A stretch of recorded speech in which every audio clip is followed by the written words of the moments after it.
Alright. We are live. Attention shoppers, this is Joshua Kujou signing in today.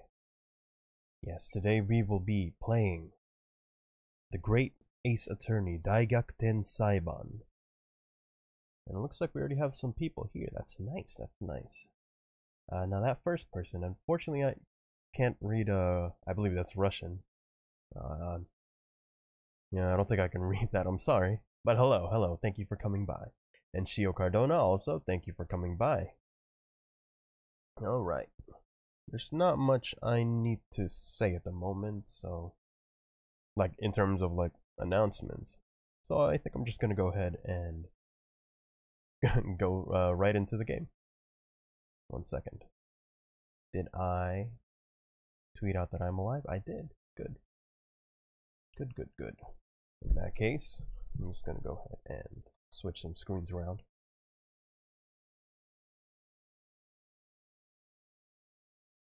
Let's see here. Switch that screen. And switch over here. There we are. Now I have to put on these earbuds.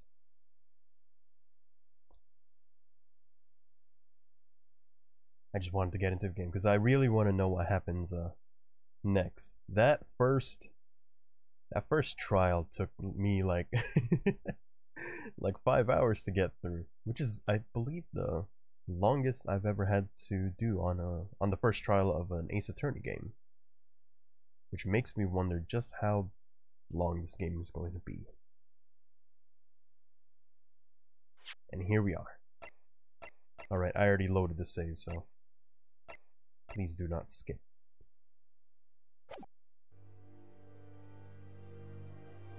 And please do tell me if my my voice volume is good. In a corner of that small, dark room, Sholmes and I waited with bated breath. Or if the game's volume is too high or low. There came from the ventilator a hiss and a soft, almost growl-like sound. Suddenly, Sholmes sprang into action, lashing furiously with his cane at a point in the darkness. Okay, so this is Holmes and Watson, or rather Sholmes and Wilson, huh? I raised my dark lantern shutter, and the room slowly came into view. Sholmes was staring intently at one particular corner when he started whispering to me. The victim's most perplexing final words. The speckled band. The speckled band. I believe this is the terrible coil to which you referred, Wilson. In front of us was an enormous adder, its fangs bared as it threatened to strike.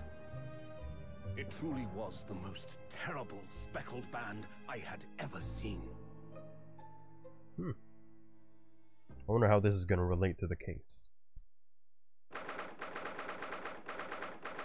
9th of January, 6:37 a.m. on board the steamship Buria.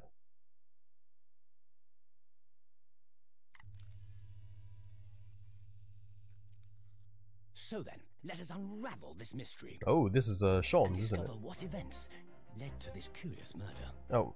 Pray, do excuse me. Gosh dang it. The cabin door was bolted from the inside when Kazuma's dead, isn't he? No marks to suggest the bolt was tampered with in any way. I knew it. So, I saw that headband. to be a locked room mystery.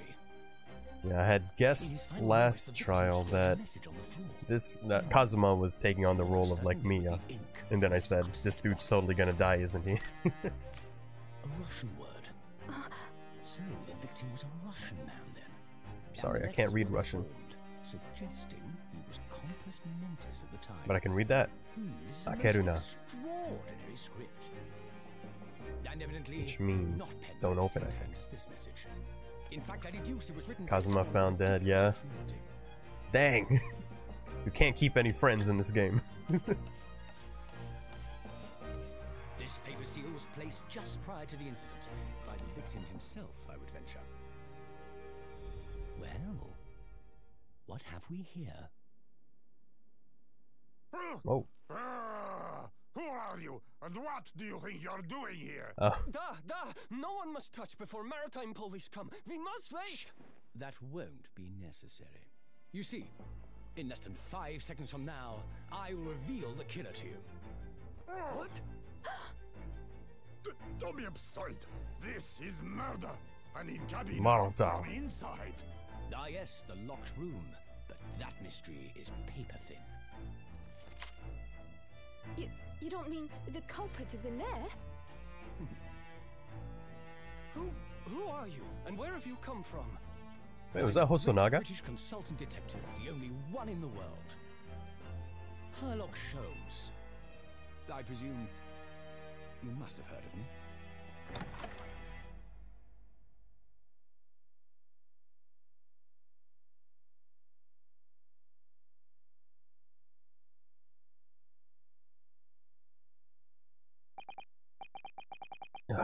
My head is throbbing. What's going on? Something's not right here. There's trouble in the air. Oh yeah, if you don't know, I do amateurish voice acting here. Wait, I can't move. Oh, look at that! I'm imprisoned again. Oh no, am I being implicated as the murderer again? Ow, what the?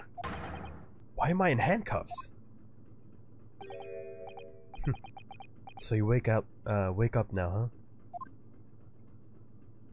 Oh. We have to drag you out of the wardrobe. I'm not gonna do a Russian accent. I don't think I'd be able to pull that off. I do not believe how you could not wake up. You are a true cold-blooded man. You found me then. Da. We found you. And now you pay, criminal. How long are you hiding in that... How long are you hiding in that tiny wardrobe, sorry. Now you have been found. It is time to admit your crimes. Unless you want to find out how cold the ocean is, No, I'll tell you everything. There's only one thing I'd like to know from you. Isn't that... Susato? Why did you do it? Why did you take his life? Miss Susato. Susato. Still weird saying Japanese names like that. Wait, what did you just say? Take his life?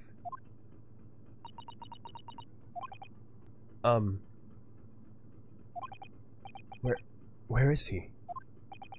Where's Kazuma?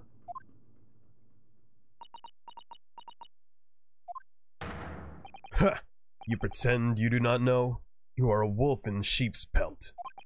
You are the killer. Do not try to make excuses. What? Kazuma-sama's body was discovered not long ago. Here, in this very cabin, that was bolted shut from the inside. His body? Please, do not try to tell us you were doing this terrible thing in your sleep. Kazuma's dead? But he can't be. These handcuffs. Surely you don't think I have to know. Why did you take Kazuma-sama's life? Answer me, please. No. No! No! Kazuma. It was just 2 short weeks ago. Are you sure about this? Wait, are you sure about this? Won't we get in trouble?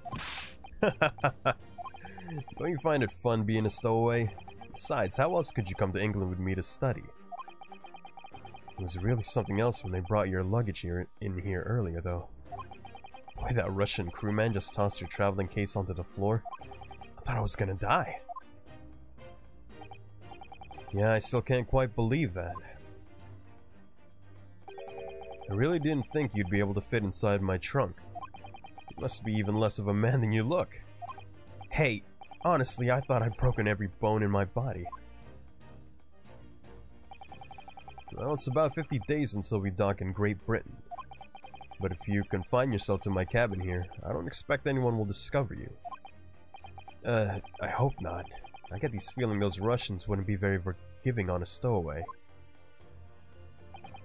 They're a sturdy bunch, that's for sure. What I want to know is, why do we need to keep it a secret from the young lady? From our faithful judicial assistant Mikotoba, you mean? From your close friend, more to the point. Surely we could confide in her, couldn't we? I don't believe she'd give me away. No, but if she knew what we'd done, that would make her guilty by association. It's best that only you and I know about this. I suppose so. Anyway, it's about the time that the steward is supposed to come and clean the cabin. I know it's cramped, but you better get in there, I think. It won't be for long. And anyway, compared to hiding inside my traveling case, it'll be a breeze. Yeah, but what if the steward decides to open the wardrobe for some reason? Then I'll be in for it. Stop worrying. I'll tell you what. Why don't you write "keep out" or something on this piece of paper? What? Then I could stick it over the wardrobe doors once you're inside. I don't know.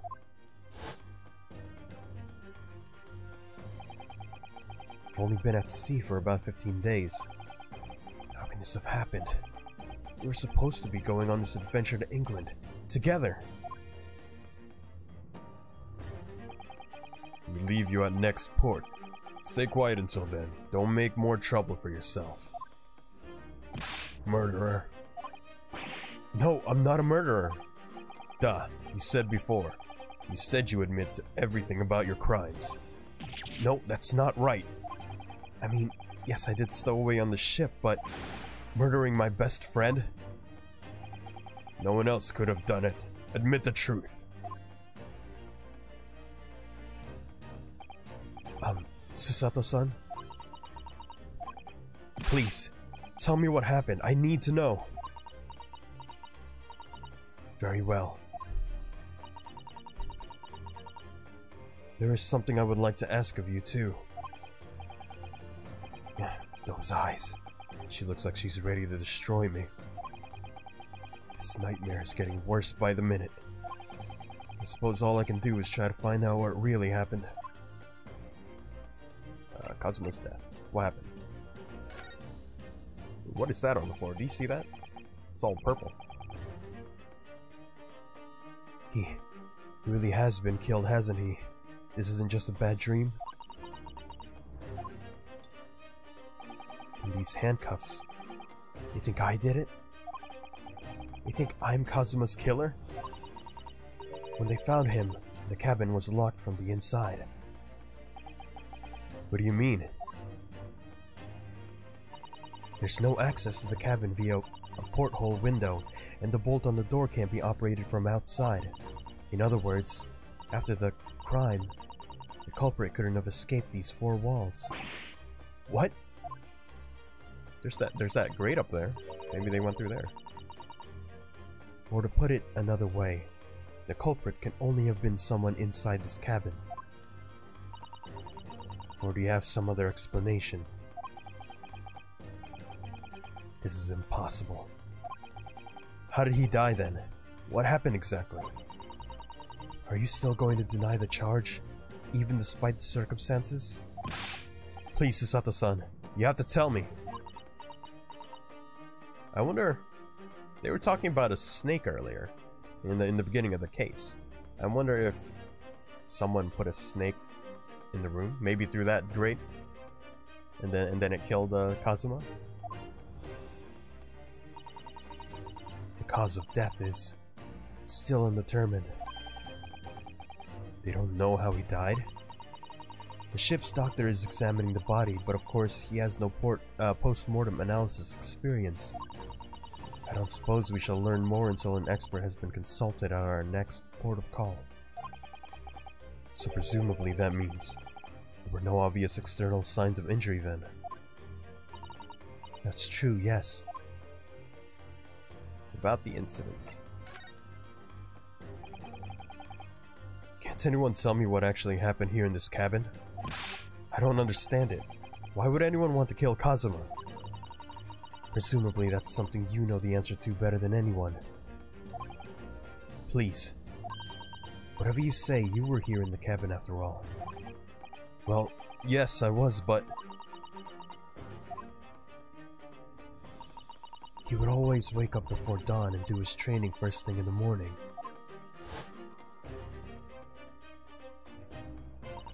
I was waiting outside his cabin as I have every day so far in this voyage.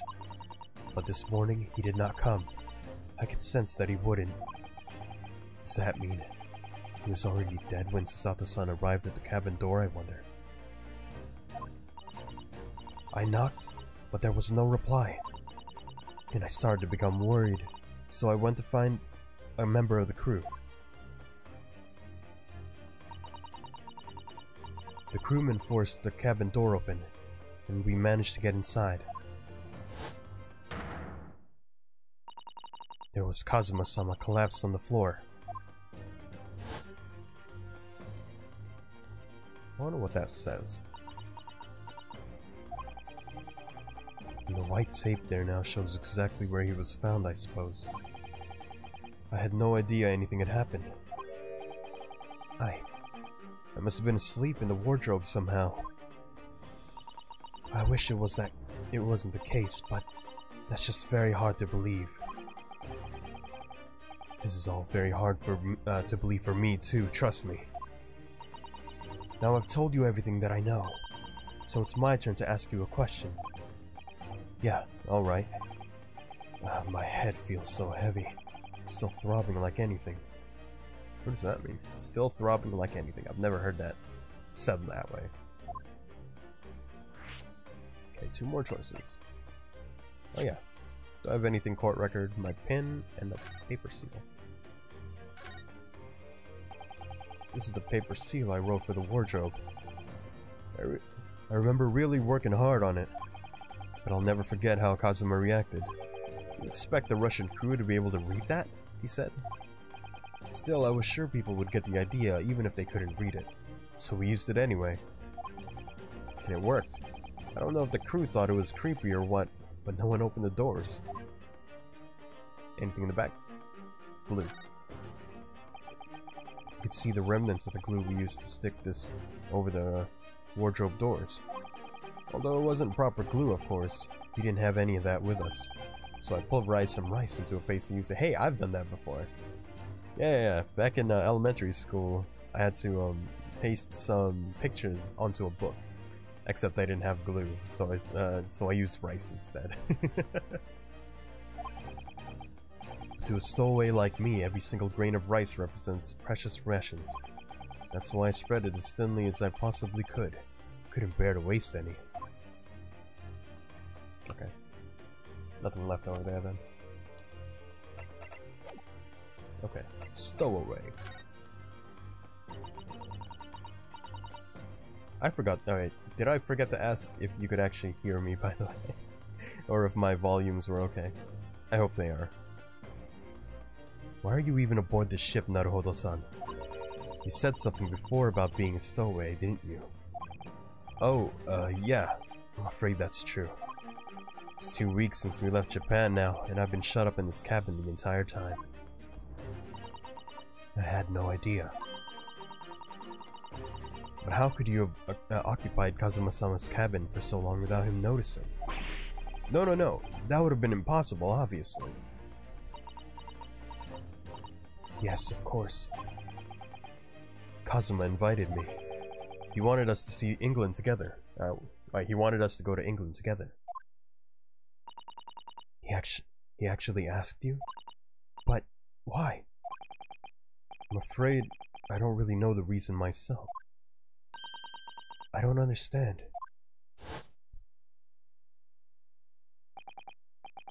Kazuma, why do you want this? What's the real reason? Why go to such extreme lengths to smuggle me to England with you?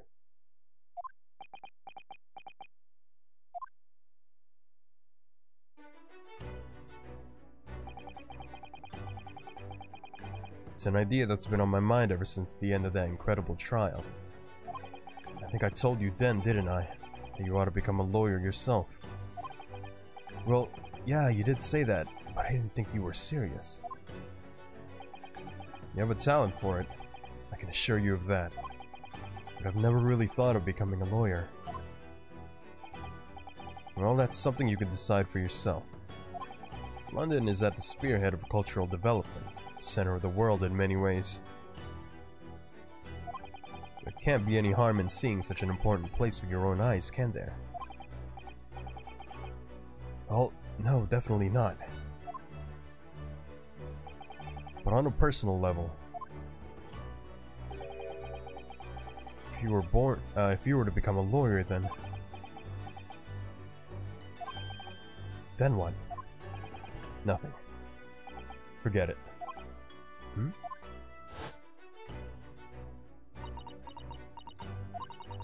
Kazuma-sama he was always saying the same thing, that he wanted to change the Japanese legal system. Perhaps he thought that he could do that with you. Yeah, maybe. Something's still bothering me a little.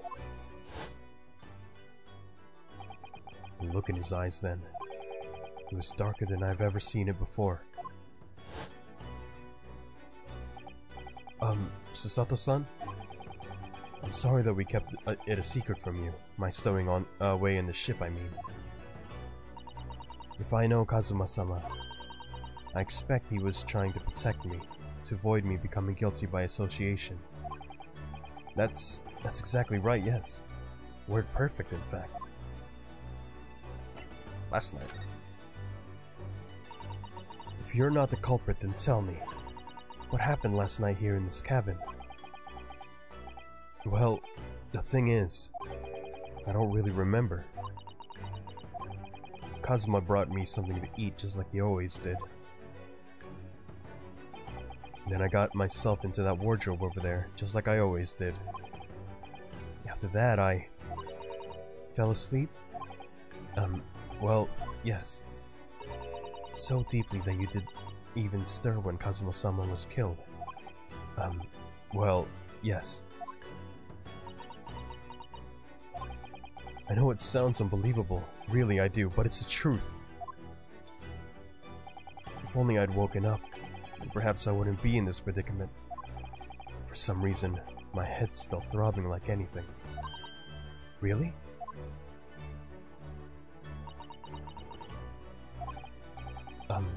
Is something wrong? Oh, no, it's... Please, forget it.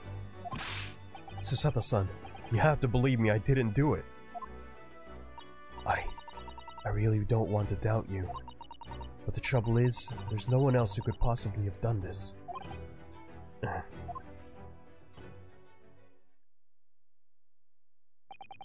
Kazuma, I don't understand. Why? Why did this have to happen? Ugh, can't take this. Don't try to go anywhere. You're the perpetrator of this crime. You can't leave. I can't allow that to happen. I'm sorry. And Kazuma was killed right under my nose here, and I didn't do anything to stop it. And now I'm supposed to just sit around, my hands tied, while whoever did this walks free? No, I can't allow that to happen. Well, what do you propose to do then? I'm going to investigate. I'm going to find out exactly what happened here. I'm going to work out who took Kazuma's life, and how and why they did it. So I'm sorry, but you're gonna have to excuse me. Hiya. Hiya. What the? That was a Susato takedown. A Susato what? What martial art form is that? I'm going to need you to prove it. Sorry? Prove it? Yes, your innocence. I need evidence. But how am I supposed to? Have you forgotten already? What you achieved just a few weeks ago? You successfully defended yourself in a court of law. I see. She's expecting me to present some conclusive evidence. I have to get Susato-san to believe me. I'll show her some evidence right now that proves I'm not guilty of this awful crime. My collar pin. I am a student after all. No, probably the paper seal. He wouldn't have put it on. He couldn't have put it on there if he died. Or rather, he probably wouldn't have tried to hide me. Something like that. Tell me, when I was discovered in the wardrobe before, was this piece of paper stuck over the doors? Oh, yes it was. I remember clearly. I thought so. Kazuma always put it in place whenever I went to sleep in there, just in case the cabin steward or another crew member decided to look inside. So naturally, he did the same thing last night as well. Ah! Yes, of course! The gentleman who discovered you peeled the sign from the wardrobe doors. Before he opened them. But if I were truly the culprit, I couldn't have climbed back inside the wardrobe and stuck this on the outside of the doors on my own. Yes, that's quite true. In other words, it's impossible that I killed Kazuma.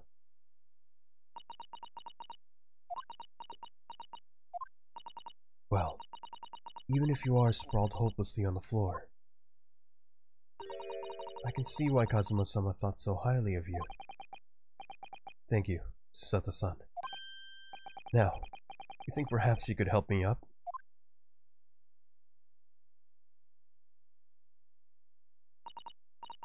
Well, in the light of that evidence, I don't see any reason why I should stop you from investigating in here at least. Thank you. So you finally believe me? I'm sorry. No. What? I'm not sure yet. I can't rule out the possibility that you use some sort of conjuring trick to put the sign back in position. Conjuring? Like magic?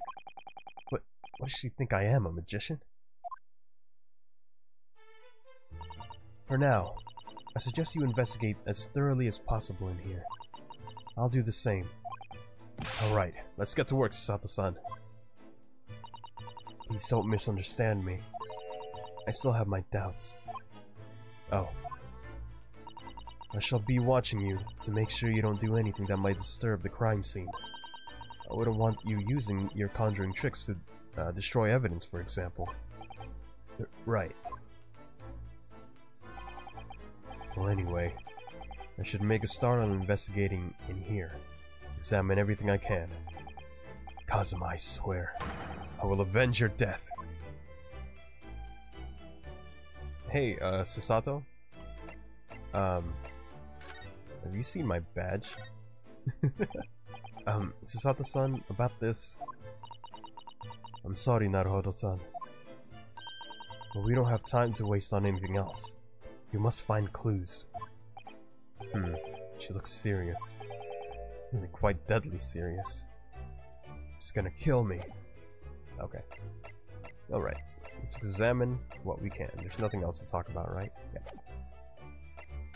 What I was curious about is what the hell is this thing? What do you think this is?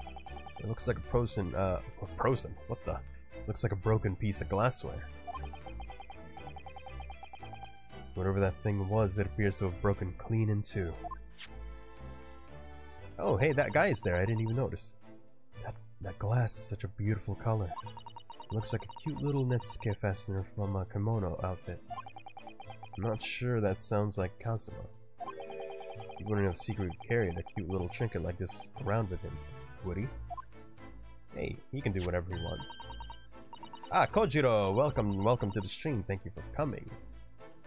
Peruse the grocery store as much as you'd like. We have many wares, all good. And on sale. And the mark beside it, what is it, I wonder? It has a sort of brick-like hue. Oh, hello there. I'm sorry, I can't speak or read Russian, but thank you for coming.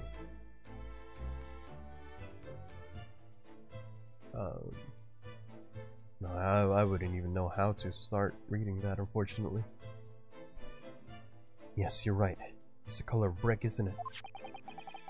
And though I don't see anything of the same color anywhere else in the cabin. Oh dear, that won't do. Oh, what's the matter, Sasato-san? Whenever I'm examining things, I always find myself so focused, I forget to look around properly. Oh, yeah, that's not good. I don't suppose you're as foolish as me in that regard, are you? Are you, Naruhodo-san?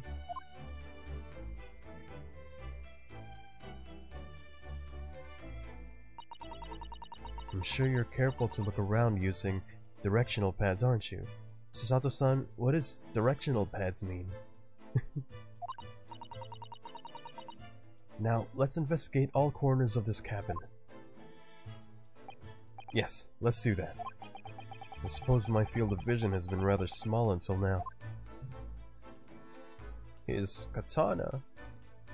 I will take this katana in memory of my friend.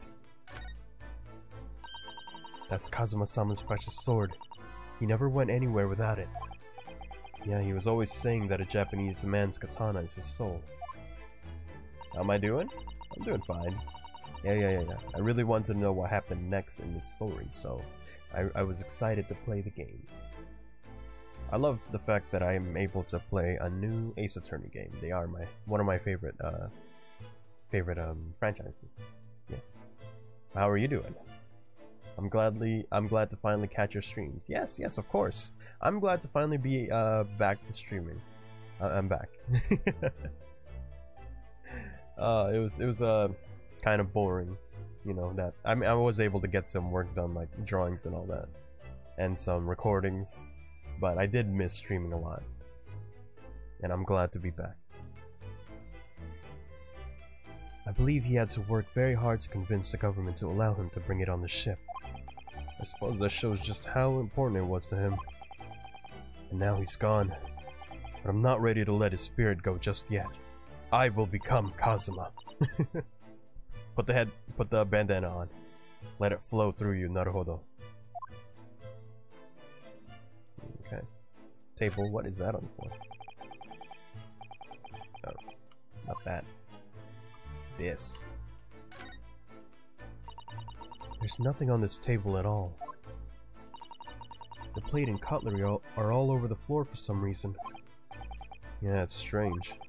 Last night when I went to sleep, I'm sure everything was still... No, wait a minute. What is it? That's funny, I can't seem to remember anything about what happened after dinner at all. So then perhaps you are responsible for what happened to Kazuma-sama. No. This thing, what is this? This is the cutlery, right? And what is... that looks like a bone. That's my dinner from last night. A roast chicken. It was really tasty. Looks like a big chicken. That's how the bone looks. Yes, it was very delicious, wasn't it? But... did you eat it on the floor here? I'm not a dog, Sasato-san. I ate at the table, of course. Which begs the question of when and how the plate ended up on the floor. But Kazuma-sama didn't like chicken at all, did he? What? How do you not like chicken? Staple food right there. So many Filipino dishes made with chicken. All good. No, that's right. So he didn't touch it.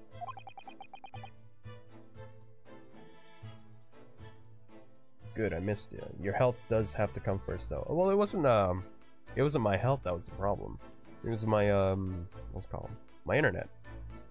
My internet wouldn't let me stream like more than, I'd say, like 40 minutes or so before tanking for hours. I didn't know what was wrong with it. I just left it be. I meant to call the customer service for Xfinity, but I never got around to it, and the problem took care of itself. I don't know what happened, but it worked, and thank goodness it worked. Yeah, but yes, but I was healthy the whole time. No, thank you for your concern, which meant all the more for me. Oh no, does that mean poor Kazuma-sama spent his last night on Earth with an empty belly? It's just too horrible. Now I suddenly have a guilty conscience and an ached stomach.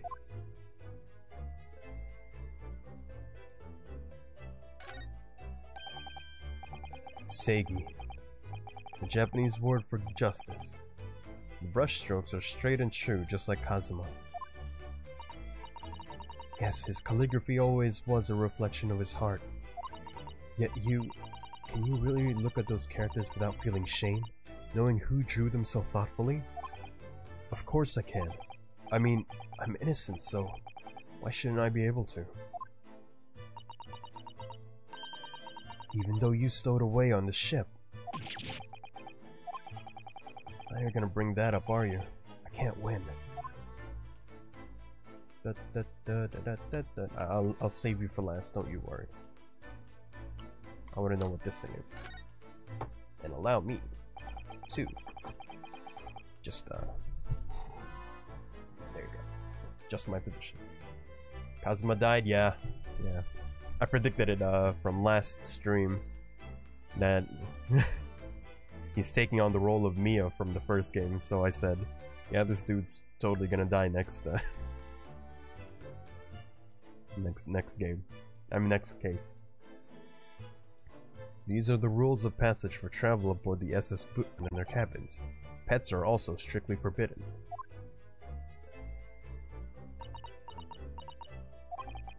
What? Why are you staring at me? Oh, sorry. I was just thinking. Are you more of a dangerous object or a pet? Whoa. I can't decide. Well, one thing's for sure, either way, I wasn't supposed to be in here.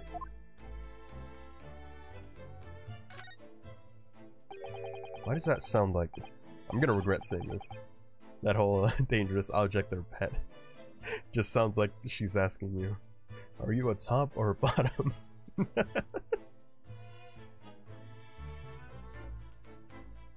books have fallen over the shelf. Look, they've all toppled the same way. And what's this? A statue of some god of the sea? Although he's fallen over as well. Test.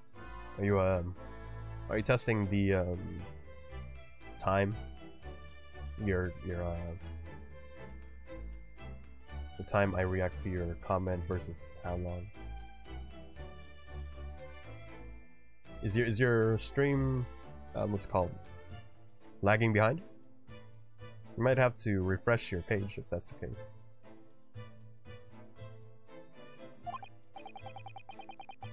Yes, it's almost as if the whole shelf had been ransacked and everything mown down at once. I wonder if perhaps it was Kazuma-sama doing his morning sword training, do you think? I seriously doubt it. See that katana? It would have cut through something. Then perhaps it was you, Naruhodo-san, in a fit of rage. I wouldn't have bothered leaving the wardrobe just to mess up a few books and a statue. Could the way these things have been thrown out about have anything to do with the case, I wonder? Well, I'll just set everything straight again. I don't like to see a mess.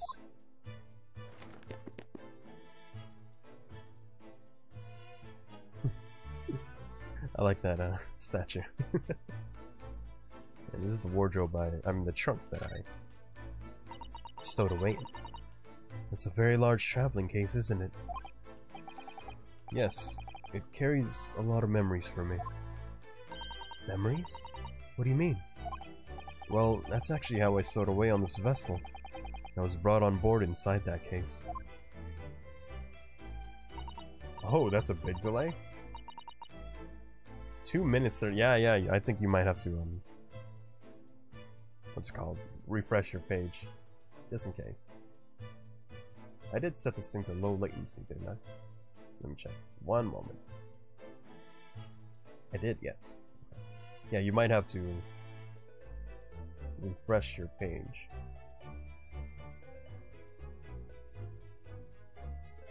Ah yes, I see it says "this way up" in Japanese. Which, in hindsight, I should have realized the foreign crewmen wouldn't be able to read. I was turned over and over and over, Then I was tossed on the floor in here. Yeah, YouTube does that, yeah. Oh dear. Being a stowaway isn't as romantic as it sounds. Well, it was less painful than a Sato takedown. Oh, really? Must have been a hard hit. Probably one of those moves where you use your opponent's momentum to take them down. What would that be? That'd be Aikido, wouldn't it? Or maybe it's Judo? I don't know. I don't know any martial art. Extensively, anyway. This is where dear Kazuma-sama would have sat whenever he was writing. London Diary. Poor Kazuma, he didn't even make it to his destination. It looks as though the last entry is incomplete. Which means... what? He was in the middle of writing it when the incident happened? Let's see what it says. It could be a valuable clue. Ayya! That's out of the question. What? You good? Good. Kazuma-sama may have departed this world, but you must not read his private thoughts. But what if it's something important? Something relevant to the case? Alright, I won't read it. Why not? He was my best friend, my bud.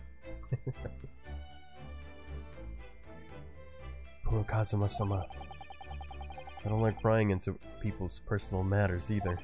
But in this case, isn't the need for clues more important? Okay, what else is there? Leaving you for last. I want to know what is here. Okay. Did Kazuma write that before he died? Looks like it's written in ink. He must have knocked the ink pot from the desk when he collapsed on the floor. Then I suppose he wrote this message by dipping his finger in spillage. Poor Kazuma-sama. No doubt he was in terrible pain. It's almost unbearable to imagine it. And I suppose he was trying to leave some kind of a clue in his final moments, wasn't he? I'm sorry, partner, but I can't read your writing. Which begs the question, did Kazuma even know any kind of, what's called, Russian? I don't think that's Japanese, Naruhodo-san. What? Then what language is it? It pains me to admit it, but I don't know. It's not a foreign script I'm familiar with. What does it mean, I wonder? Wait, is that Russian? Is it supposed to be Russian? I don't know. Let's see. Cutlery thing, stuff. Let's look this way. There's the wardrobe, there's the bed. There's this thing. I wonder what this is. This is... yes. It's a bell cord contraption, I think. What do you mean, contraption? I read about it in a book I was studying that talked about life in Great Britain. Large households often had bell cords like this, which you could pull to ring a bell to summon servants. Really? Sounds almost magical.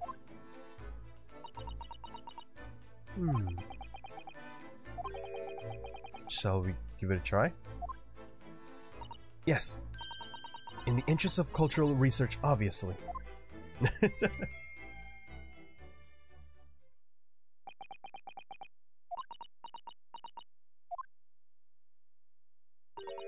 I suppose nobody comes from lowly Japanese people. No, I'm sure that everyone is busy, that's all. Oh, Sasato, don't be sad.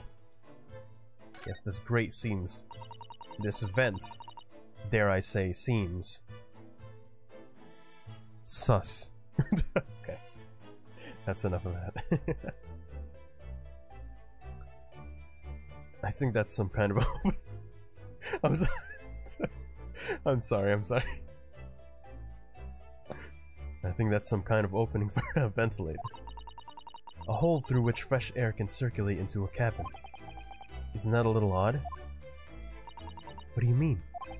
Well, This ventilator, if that's what it is. Looks like it must connect to the next door cabin. Yes, it would appear to, you're right. But if its purpose is to allow fresh air into the room, surely it would be connected to the outside. That's true. Perhaps it's so that rain and spray don't find their way in when the seas are rough, or something like that? I suppose, maybe that's it. What the? What the hell? Who's that? He wasn't there a minute ago. As far as I can tell, it looks like he might be European. Oh, how did he... You noticed the man too, have you? I have no idea who he is or how he got in here, but he looks suspicious and tall. Suspiciously tall. Naruhodo-san, don't tell me.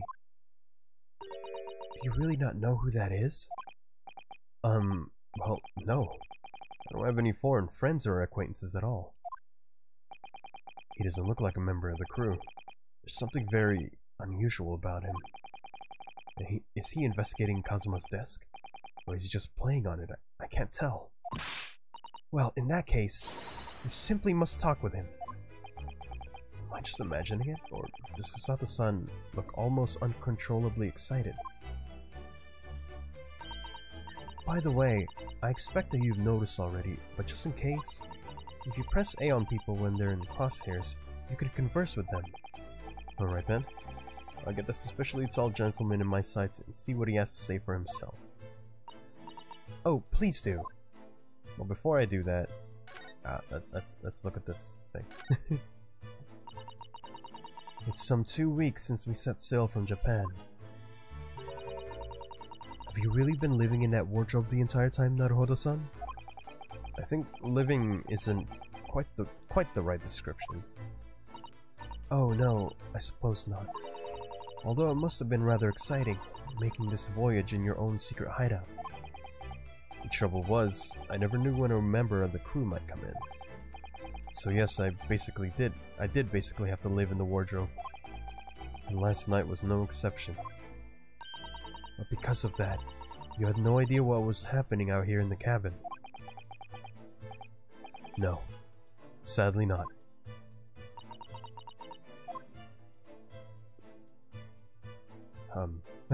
I'll leave you for last. I got this guy to deal with. How are you?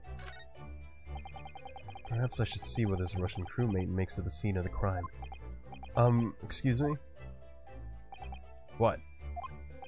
I was wondering how it's going. The investigation, I mean. Grandmother told me Japanese people do not make jokes. But it's not true, I see. Sorry? The criminal asking investigator for information about his crime. Very funny. Oh, it wasn't supposed to be a joke. He doesn't appear to be laughing either. He's convinced you're guilty. You might have useful information though. I have to keep trying. So, last night, did you notice anything out of the ordinary at all? Yet. Of course not. Now back to your corner of room and make silent.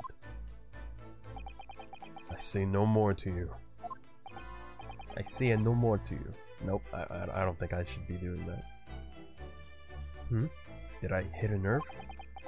Just for a moment there, he seemed a little flustered. Okay, fine. Don't help me. See where that gets you. Let's talk to Herlock. Excuse me? Excuse me, do you have a moment? Shh! This is a critical point in my investigation. Naruhodo. Which is strange because I am comfortable doing a very bad British accent. But I try not to do anything else though. Weird. Maybe I should leave him alone. He seems a little unfriendly. Yes, perhaps that would be for the best. Greetings. I hope. Oh wait, what? Greetings. No wait. What is it? I hope I haven't kept you long. What exactly were you doing on Kazuma's desk just now? Zzz. Ah, I see. Fascinating. Sorry? What do you see? Feels like he's looking right through me. Oh yes, everything is clear now. The train of reasoning has run its course. My deductions have crystallized. You have been in Afghanistan, I perceive. Just recently returned, if I'm not mistaken.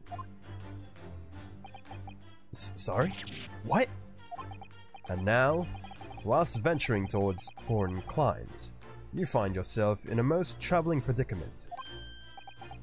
Oh, well that's true, at least. But how? She believes it. How the deuce did I know that, perhaps? It was really a most elementary deduction, hardly worth explaining. Have you perhaps managed to deduce anything else? But of course, a great many things. There is no mystery, my dear madam, for example. You have fled your native land of Russia, being as you are a merciless revolutionary. But you leave 16 victims of assassination in your wake, and now travel to England to blow up the Crystal Tower. And when the bereaved occupants of this very cabin discovered your identity, you ended his life too. Yes, I believe that summarizes the facts beautifully. No need to hide the truth now, nothing deceives these eyes. I have special eyes. My brand! Just to be clear, you are talking about me, are you? Certainly I am. Do you see another in this cabin who fits the bill? A Russian assassin with 16 victims to his name. I don't even see one person who fits the bill. So it's true. But it's you who did this to Kazuma-sama. She's just all in on this, huh? What? And you're plotting a revolution too. It's shameful behavior, Naruhodo-san. Absolutely wicked. No, listen, there's no way Hiya! Oh, I get thrown again. Now explain yourself. Tell me everything. This is ridiculous.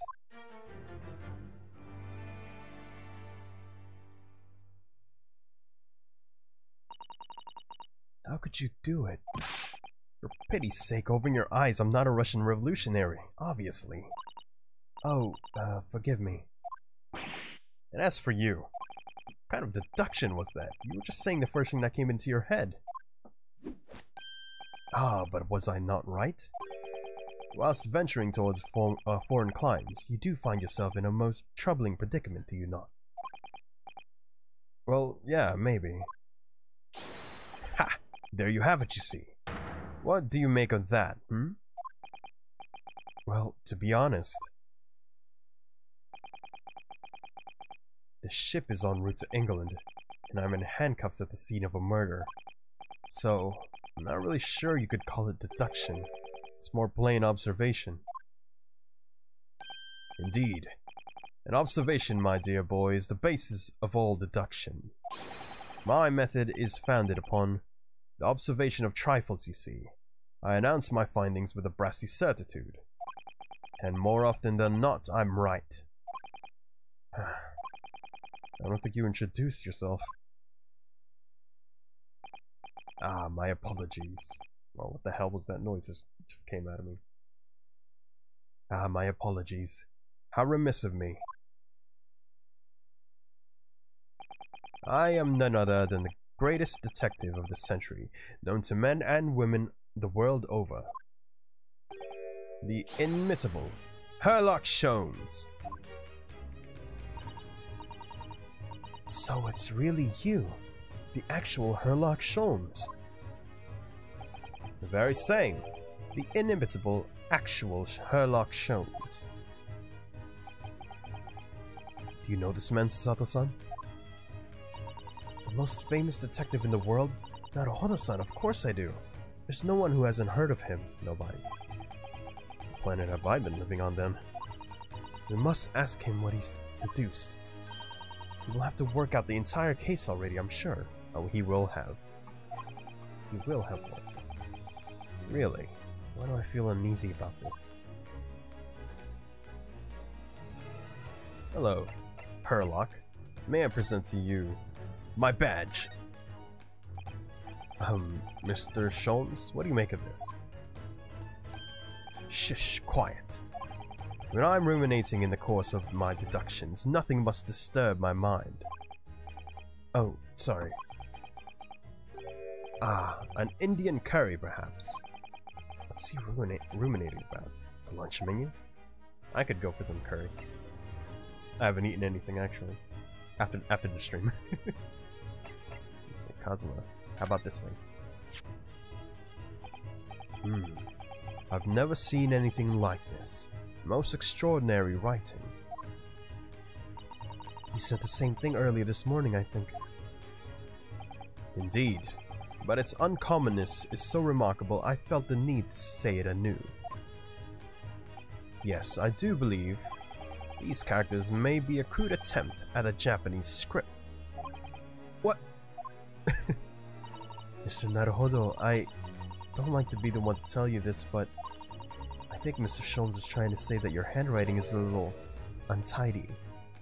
So she switches between Mr. Naruhodo and Naruhodo-san. Is he making fun of me? I'll kill him! Just like I did the victim. Let's see. Let's talk. Sherlock. The Great Detective. I actually have a book on Sherlock Holmes' stories. Oh, ignore that noise. Yeah, it's a leather-covered book. Very small writing, very difficult to read because of that. I mean, small typing. So, you're a great detective, are you? Sorry, what was your name again? Indeed, I am none other than the one and only Sherlock Holmes. Oh, I see, you're German? Sherlock, was it? Hairlock? No, I have no hair. I mean, I have hair. Please, call me Sholmes. You could read all about my exploits in this exciting London publication. Ah, yes, Rand's magazine, full of wonderful short stories and interest articles from Great Britain. I never miss an issue. I have it sent from England especially. Ah, yes, here it is. The Adventures of Sherlock Holmes. So, you're the protagonist in a series of short stories then? Indeed I am. And you've read so many of your own stories, you've started to think you really are a detective. Make no mistake, I'm not the poor deluded fellow you take me for. Sorry. Your inference is backwards. Backward? My trusty biographer records my greatest detecting achievements and chronicles them in the magazine. You have a biographer, do you? Doesn't everyone? Mine goes by the name of Dr. Wilson, presently keeping shop in London. Dr. Wilson? I must say, thanks to that publication, I've been fantastically busy of late. Why, this very moment I'm returning from Asia, having solved the mystery of a cursed royal crown. Really? Can't work out whether I should take this man seriously or not. Deductions, you see, is to me a science. Logical reasoning in its purest form. A science? Really? The astute observer notices even the most subtle of reactions in his subject. A furtive glance, a twitch of a muscle, a slight inclination of the posture. Fingernails, arm sleeves, furrows in the skin. All these things are data. Right. And the trained logician makes deductions from his data in a blink of an eye. The ultimate conclusion is, without fail, the truth. As I demonstrated only a few moments ago. How can you even look me in the eye and claim that? So you see, I have a turn both for observation and for deduction and fame. That is what makes me the one and only Herlock Sholmes. Kazuma's death. I think I need some water. One moment.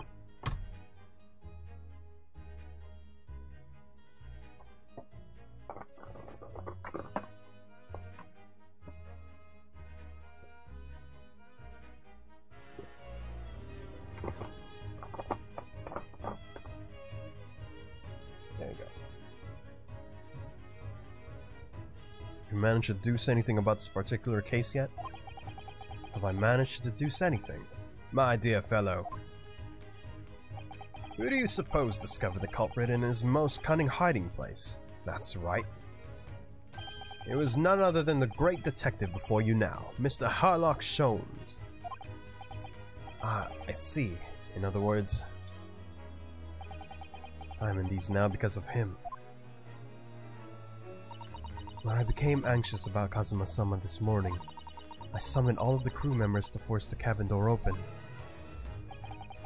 And I concealed myself among their numbers, gaining entry to the scene of the crime. Yes, luckily for everyone, the great detective Herlock Sholmes was on board. And the handcuffs seem to be an excellent fit, Mr. Naruhodo. Naruhodo, I should say. The very moment I laid eyes on the scene, two facts were immediately apparent to me. No, really? Two facts, you say? Two facts. Your deduction just now. What were you just investigating? Let's do this one. Before we started talking, you were examining Kazuma's desk, weren't you? Kazuma! Ah, yes, the victim. Did you notice anything useful? Anything at all? Observe for a moment the desktop of the victim.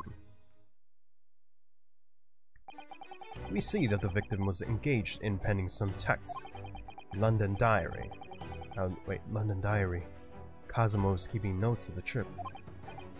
Ah, but I don't think you should read his private writings. It could upset people.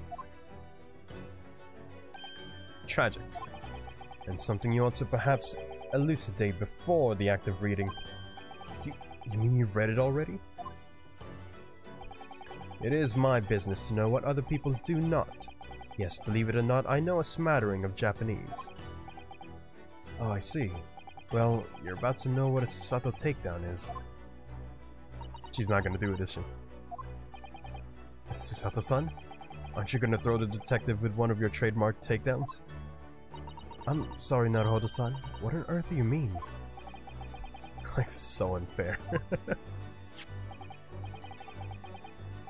Anyway, to return to the matter at hand, namely this diary belonging to the victim. It would appear the final sentence is incomplete, as if the author were cut short. Tell me, what is the nature of the writing? May be precise as the details. Pray be precise as the details. Oh, but I thought you knew Japanese. A smattering, dear boy, a smattering. Smattering. Sayonara, bonsai, mikado, nado nado. I suppose you're suitably impressed. But this diary is littered with complicated-looking characters, of which I can read precisely none. Same here. So what was that all showing off about before, then? If you would be so kind as to show me, I would be happy to read it to you, Mr. Sholmes. Oh, now she wants to read it, huh? I'm much obliged, my dear madam. Final entry here in Kazuma-sama's diary consists of just 2 short sentences. The first reads, 1:23 a.m. I could hear a faint whistling sound. A whistling sound? These are very deep waters. Pray go on. The second sentence reads, 1:35 a.m. What looks like some sort of speckled band is dangling from a ventilator grill. Oh, yep, it was a snake. Snake kill. Kill snake. Deadly snake. A speckled band? What on earth does that mean? I have no idea. I've never heard that expression before. The ventilator grill, you say? That man was presumably referring to the lattice there on the wall, which connects to the adjoining cabin. Yes, the adjoining cabin. Kazuma's diary has been entered into the court record, according to his last entry he made before his death, despite what appears to be a speckled band. Let me look at the court record. Okay, that's it. Let me look at the past entries. Maybe there's something there. Mr. Sholmes, tell us, please. What 2 facts were apparent to you when you came into this cabin this morning? Ah, yes. But first, let us be precise. The 2 facts in questions were immediately apparent to me. Yes, I understand, but what were they? Allow me to elucidate. The 2 facts that I deduced from a mere momentary glance. You know, I'm not even gonna do the I'm not even gonna do the accent anymore because I can't do it right. I'm just gonna you know, read it normally. The 2 facts that I deduced from a mere momentary glance at the scene of the crime were as follows. Number 1. The cabin was locked from within, rendering escape of the culprit out of the question. Number 2. The victim was Russian and killed following a dispute with an acquaintance. Hold on, Mr. Sholmes. What made you think the victim was Russian?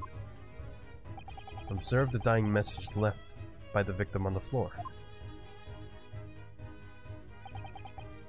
Blep blep blep blep. That is the Russian word for wardrobe. Do you really think Kazuma-sama could have left the dying message in Russian? In their final moments, many find their native tongue filling their head. For this young man Russian? Kazuma was Russian, was he? No, he wasn't. Was he? Initially, I considered Garderobe. Maybe the name of the killer. A certain Robert Gard, perhaps. But in the interest of thoroughness, I decided it would be wrong not to look inside the wardrobe there at least. Where you found Mr. Naruhodo, sleeping soundly. Quite so. I found you, the renowned Russian revolutionary killer. Why is it that I'm Russian too? I observed that you were wearing the same attire as the victim. In other words, you were acquainted. And if my memory serves, that outfit is the traditional dress of the Russian people. Our school uniforms are the traditional dress of the Russian people? I had no idea. I had no idea a detective could get something so wrong. Oh, something's wrong with my throat at the moment. Nothing too bad though. Took a photograph of the victim and the message that I might analyze it for possible hidden details.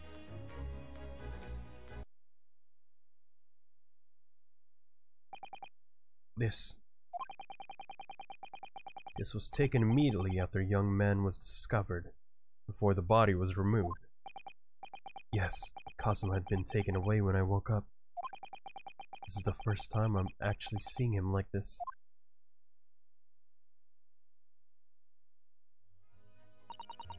Are you alright, Mr. Naruhodo?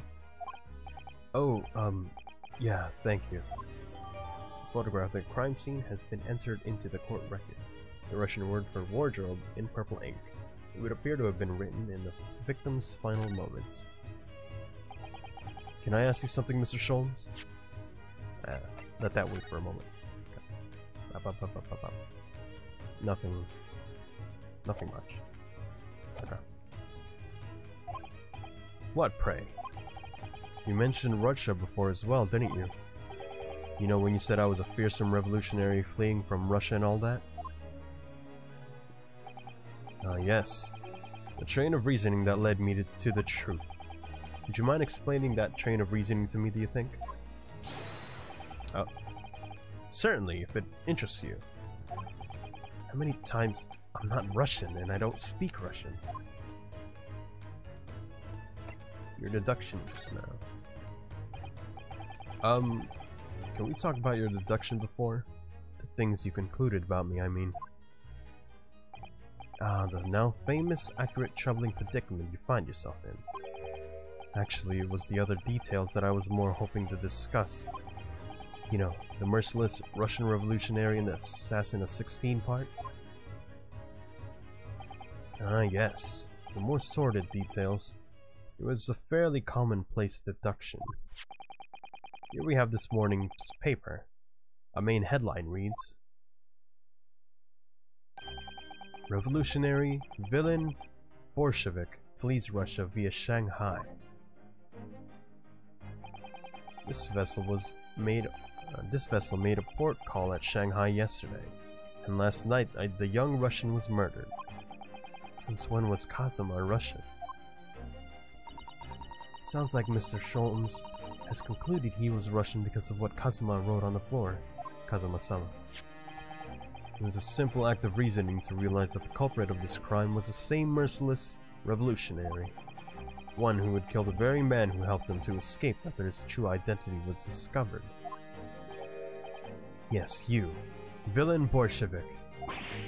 No, how could that be me? Yeah, there's literally a photo of him. I don't look anything like this man, just look at his face. Well, you are a fearsome revolutionary after all. Therefore, you have no doubt learned to revolutionize your appearance as well. Please. And I might add, your name does not appear on the ship's passenger list. Need I say more? Let me look at something real quick. I just got a call. I would wonder if it is... It is them, okay.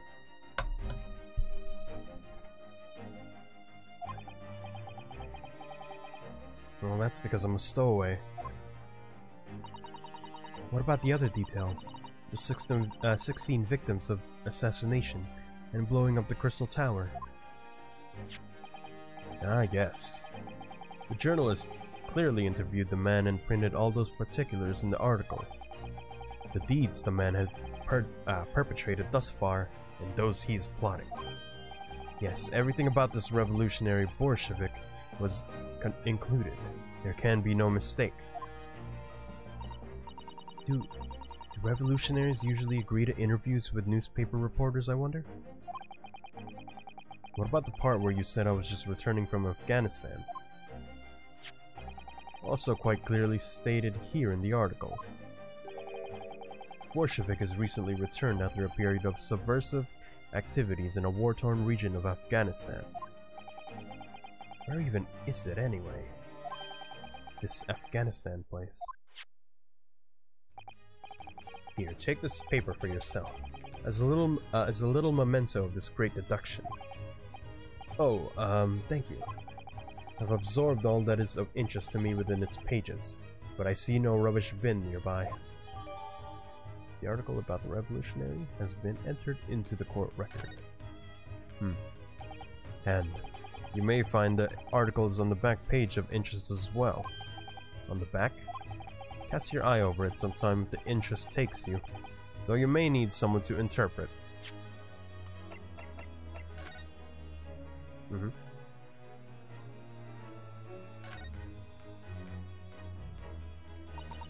I'm afraid I can't read a word of Russian. No, me neither. I have no idea what any of this says. pair of you floundering is a sorry sight. Allow me to offer some assistance. The article on the front page of this newspaper is concerned with a fearsome Russian revolutionary.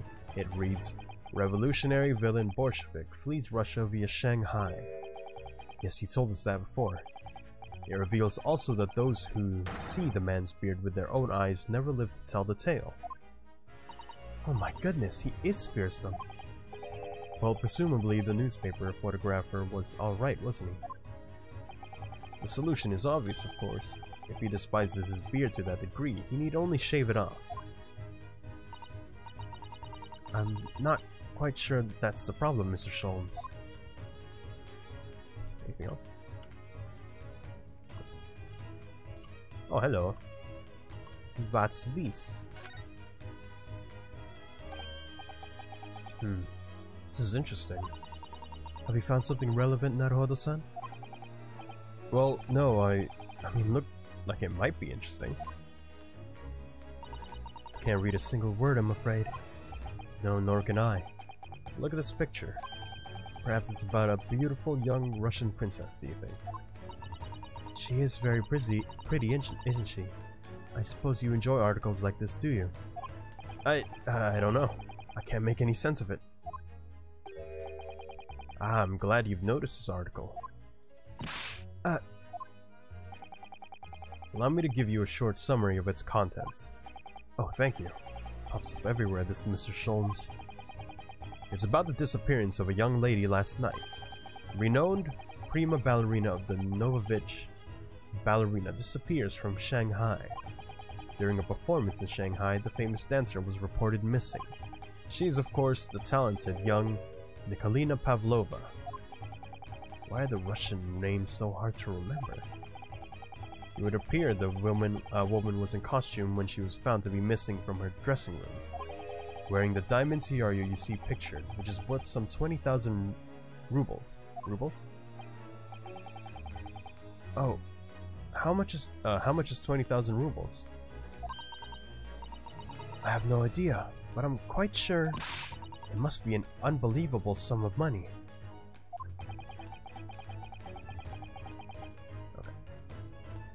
Sato's eyes are shining like diamonds themselves. The tiara is the property of the Novovich Ballet. It would seem that the director is beside herself with worry. Yes, I'm not surprised. The company is most anxious to recover both Miss Pavlova and the valuable tiara. They've requested international assistance at all ports with sailings to Great Britain. Could this be another case of Russian fleeing his or her country? It does seem to be a Russian thing to do. I'm not even going to dignify that with a response, Mr. Naruhodo. Article about the ballerina has been entered into the court record. I think that's everything though.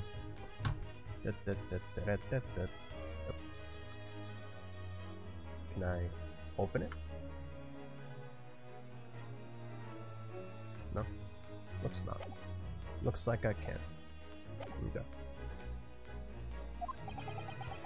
It's all written in Russian. I couldn't hope to read it, but I suppose it wouldn't hurt to glance at the article. Maybe there might be a picture or two.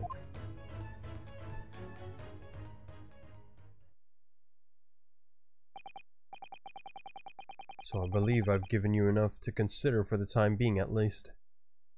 At least. Do you have somewhere to go? As it happens, the victim's writing in his diary have piqued my interest. The matter warrants further investigation, I believe. If I am still too long, the seasickness takes hold. Oh, I suppose you're thinking of investigating the cabin next door, that the ventilator connects to. Which the ventilator connects to. Great detectives are a curious breed. Our mind rebels at stagnation. We crave mental exaltation. Oh, so yes, I intend to investigate. Hence the truth will become clear soon enough. Do you think perhaps that we could go with you? No, that would be somewhat complicated. What? But why? A simple glance at your wrist should reveal the answer. these? After all, you're the prime suspect in this matter, no? There's no point in trying to turn it into a question. You're the one who decided I was the culprit in the first place. Whatever do you mean? I have no recollection of naming you as the culprit at any point. You must be joking. You just said it only a moment ago. Dear me. You are clearly misguided. I would have no cause to say such a thing. Well, actually, Mr. Sholmes, I did hear you say that too. You're quite sure? Well, that's very strange. I wouldn't have said you had the face of a criminal, you know. Not really. So what? Were you looking at my knees before? Some great detective you are. Well, anyway, that was then and this is now. What do you mean? What I mean, sir, is this. If you are the culprit, then you must play the part more convincingly. Roll over and accept your fate. I'm just being plain rude.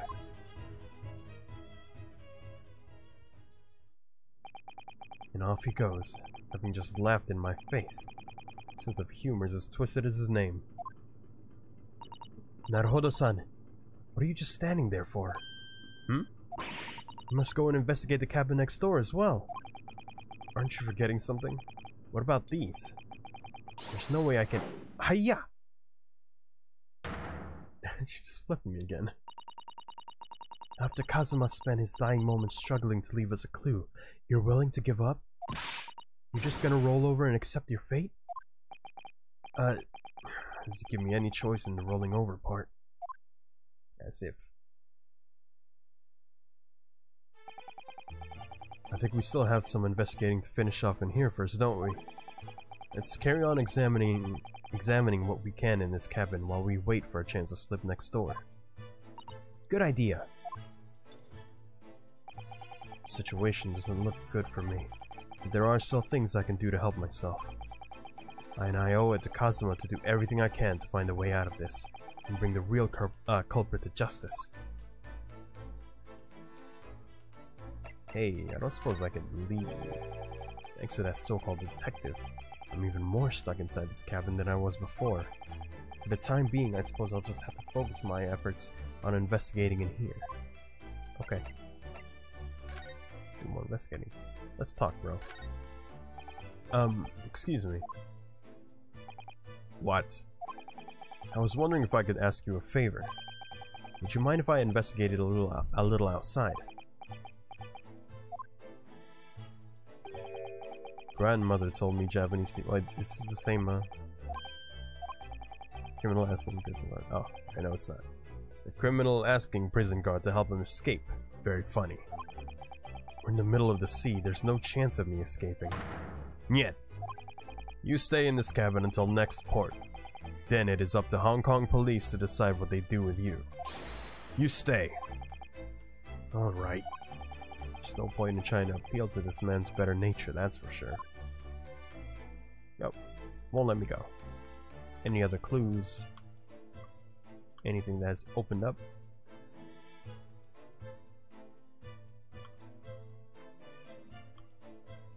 This way. Maybe the grating again? No? No? Wonder what I should do.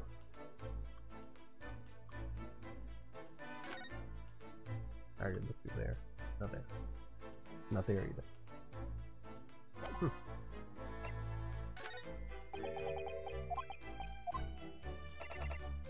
I wonder if there's anything else I'm supposed to see.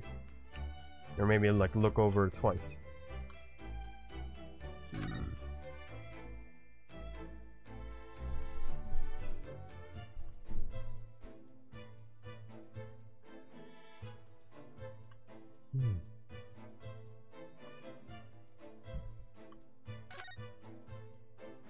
Oh, the door.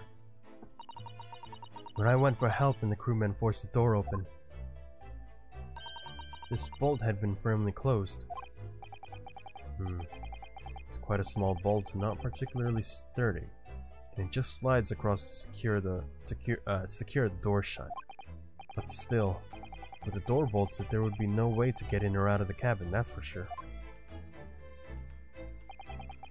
It's no wonder everyone suspects me. She glares at me like that. I feel tense all up down my spine. I remember reading once in a detective novel. The culprit uses a needle and thread to draw a bolt across from outside the room in a situation like this. Yes, that's a clever trick, isn't it? I'm an avid reader of detective stories myself. But the door of this cabin and its frame are made of metal, and they seal together perfectly. There would be no possibility of using that needle and thread trick here, I'm afraid. She glares at me like that. I feel pins and needles all up and down my spine. Oh, hey! Oh, look over there. The crewman, do you mean? He wasn't here before, was he? That's what I thought. Why don't we try talking to him? That's Hosonaga, isn't it? Probably because I'm likely to get yelled at again, but I suppose I could try. Hosonaga, I know that's you. Is that... something wrong, Naruhodo-san? Oh, no, it's just that crewman standing by the door. I can't help feeling I've seen him before somewhere. Oh, yes, you're right. He does look familiar. Excuse me, sir. Yes? What can I do for you? That's straight up him. I recognize that face, but it can't be.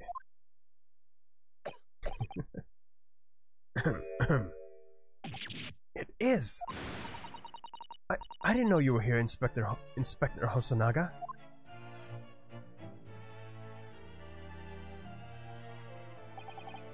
Hello again.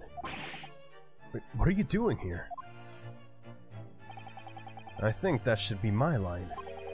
I was so stunned when I saw you, my heart stopped. Nearly stopped, I hope.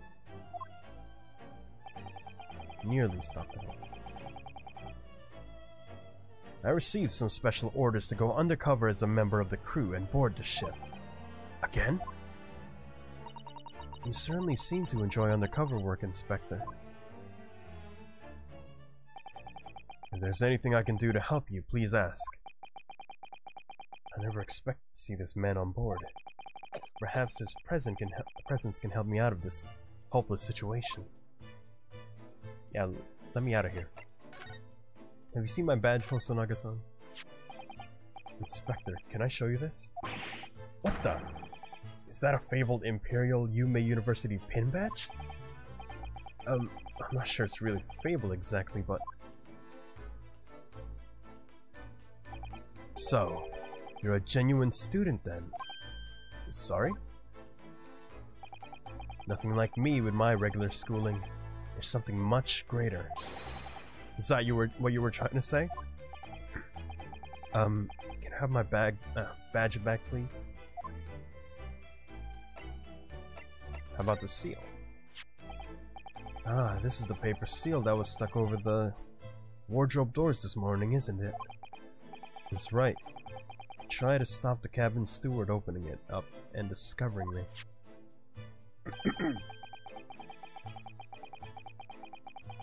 Wouldn't it have been better to write it in English if you didn't know Russian? Maybe, but Ofuda paper amulets like this are a part of our culture, Inspector. You know, I thought if I made it look creepy enough, people would be too scared to want to look inside. It isn't easy being a stowaway, is it? Diary. Keep looking at my stuff. What's that? It's Kazuma's diary. Just before he died, Kazuma-sama wrote something rather strange in his diary. Strange? In what way? He wrote, what looks like some kind of speckled band is dangling from the ventilator grill. A speckled ban. That is strange. Yes, we're still trying to work out what he meant by that. But what I'd like to know is... Don't tell me. The ventilator, is it? You're very astute, Inspector.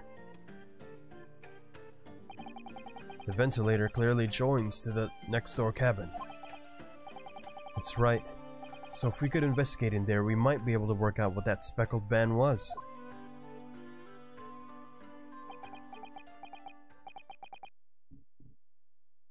Alright then. I can't leave this cabin at the moment. I'm stuck here until we arrive at the next port.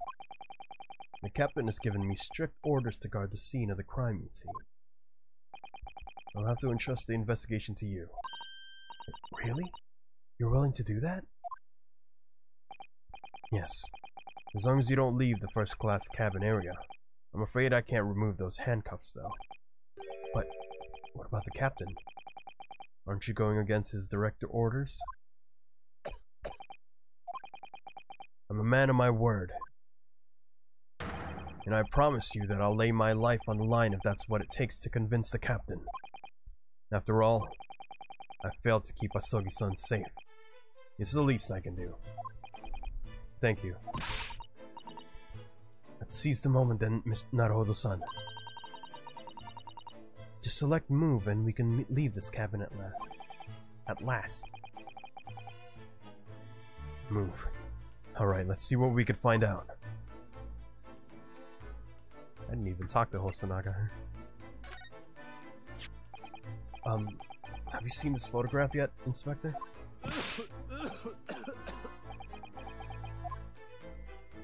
Oh dear, are you alright, Inspector? Yes, sorry. I'm fine. I was hoping to hide my upset with a fit of coughing and spluttering. I'm usually very good at it. But trying to stifle my feelings seems to have stifled my cough this time. It's all so sad.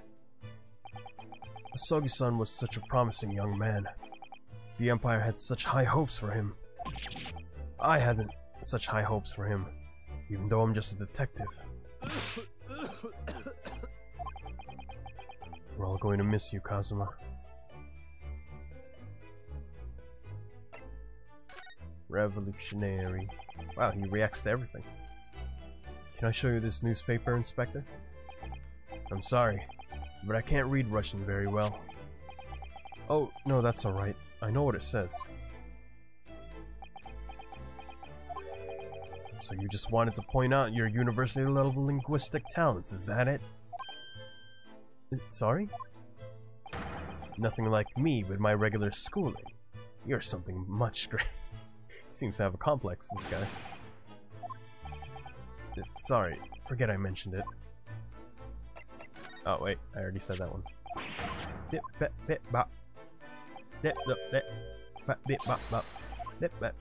Okay, how about this one? Okay, same thing. I'm sorry, I went to school. Kidding. Okay. So, what are your special orders this time, Inspector? Yes, and why are you dressed as a member of the crew?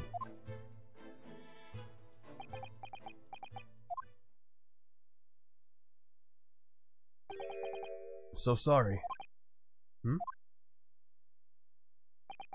This is all my fault. I take full responsibility. For what? My orders were to act as Asogi-san's bodyguard. It was Minister of Justice Jigoku who pushed for this overseas study tour to go ahead. Jigoku? Isn't that the word for hell or something? Is it Ju? No. Whatever. And he entrusted me with ensuring that Asogi-san reached Great Britain without being assassinated. Assassinated? How could that even been a possibility? I'm not sure. But these are complicated times. There are tensions between the world's greatest powers. Minister Jigoku said We should be prepared for all eventualities. This is incredible. I don't believe it. Kazuma-sama was assassinated? Obviously, we couldn't give Asogi-san a visible security escort. Which is why I'm undercover now, posing as one of the crew. I see. And I didn't take my eyes off him the entire time we've been on board, from morning until night, every day. But I never imagined it would happen here, inside his own cabin, not here on the first-class deck. I failed miserably in my assignment, and Asogi-san is dead as a result. I'm a disgrace. All I can do is humbly apologize. Inspector. So if there's anything at all that I could do to help now, just say the word. Permission to investigate. I can't leave this cabin at the moment. I'm stuck here until we arrive. Oh, this is the same thing. Strict orders to guard the scene of the crime, you see. I'll have to entrust the investigation to you. You have to do that. As long as you don't leave the first-class cabin area. And can't remove the handcuffs. Nope. I can't skip it.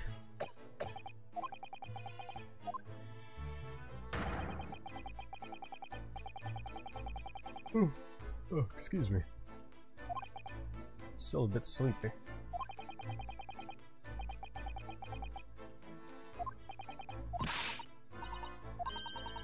Yep, I know what to do.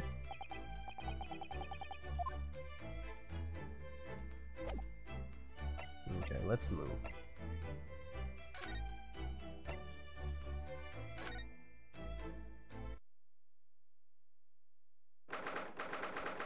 Ooh, mousetrap. 9 January 7, 8:48 a.m. SS Burya. First class cabin passageway. Phew, finally out of that cabin. Now I can murder everyone in this ship. I have to admit, this isn't quite what I was expecting. It's less spacious out here than I thought it would be, and it's the most luxurious accommodation. Yes, indeed. Kazuma-san was being sent on this study tour by the government. That's why he was being put in a first-class cabin.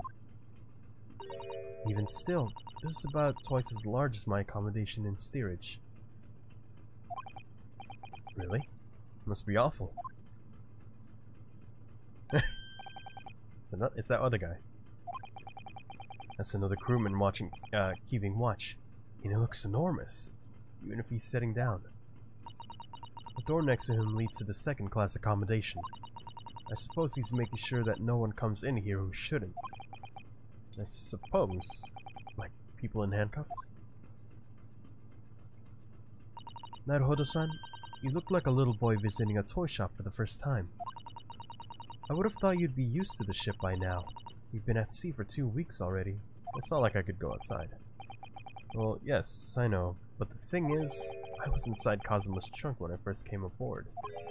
And ever since then, I've been shut up inside that little wardrobe.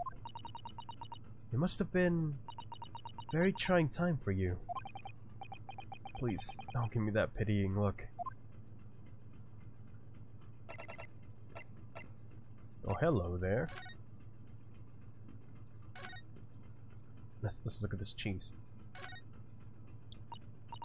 Ah, a trap for catching mice. Yes, we have plenty of those back home in Japan. Although they seem to be using a lump of chalk or something as bait. Let me see. Yes, I think that's what it's called. Cheese. It's made from the milk of cows. Huh. So I guess Japan didn't have any kind of cheese back then. You can't eat it, Naruhodo-san. The trap will snap shut on your fingers. Really? But, I suppose you're right.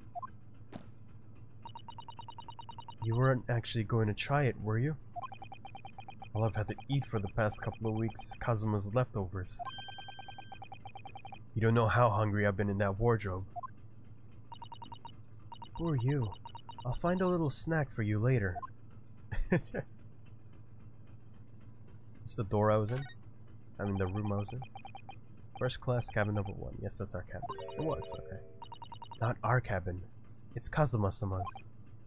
Sorry? Your accommodation is confined to the wardrobe inside the cabin. You know how to make a stowaway feel small, don't you? As small as the wardrobe I've been calling home. These cabins are the finest on the ship. My own cabin in steerage is number 539, by the way. 500 and... How many cabins are there? Let's pull on this bell. What do you think this is? It's a very pleasing shape, isn't it? That's the emergency alarm. It's probably best not to touch it. Oh, an alarm. It says, press only in times of emergency. It looks as though it sets alarm bells ringing all over the ship and brings the vessel to a complete stop. Oh. Is he about to touch it? I didn't see. Oh, this I have to see. What are you doing, Naruhodo-san? You mustn't touch it. But this is an emergency situation. Just look at these handcuffs. You know full well that's not what the alarm is for. If you were to bring this vessel to a standstill for no good reason, you'd be in an even worse situation. I wish everything would just stop, this ship included. If you have to do something foolish, at least make it something that doesn't affect anyone else. Whose is this? Oh, this is the, Whoops, I didn't mean to do that. This is the cabin next to ours. The one the ventilator connects to. Yes, the ventilator from which Kazuma-sama wrote that he saw a speckled band emerging. Maybe whoever's in there can help solve that particular mystery. Let's ask. Whoa, excuse me, whoa. Some gas just came up my throat. Sorry, I burped.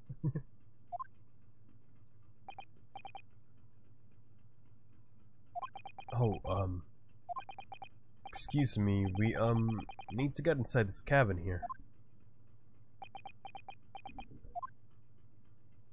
He's not talking. The sailor's eyes speak volumes, clearly saying, keep out. That's what I wrote on the sign we put over the wardrobe doors. Although this man's version is definitely more effective. It doesn't look like he's going to let us pass. That's a problem. Let's try convincing him. This looks like a plan of the SS Burya. It shows each deck. Look. The Burya is a large-scale steamship with a triple-skinned hull. What a marvel of engineering. Well, it's been playing on my mind for a while now, actually, but how is it that such a huge lump of metal doesn't just sink to the bottom of the ocean? Oh, that's really quite simple, Naruhodo-san. Is it? Well, consider the Japanese archipelago. Archipelago. The islands of Japan? Yes, they're not metal, but they are enormous lumps of earth, many times larger than the ship. And they don't sink, do they? They've been floating happily on the sea since the gods created them. Well, I suppose so.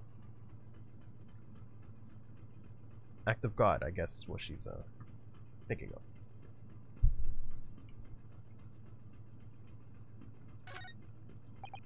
There's a huge book on top of the table there. There's a pen next to it. Yes, that looks like the ship's log. Shall we have a look through it?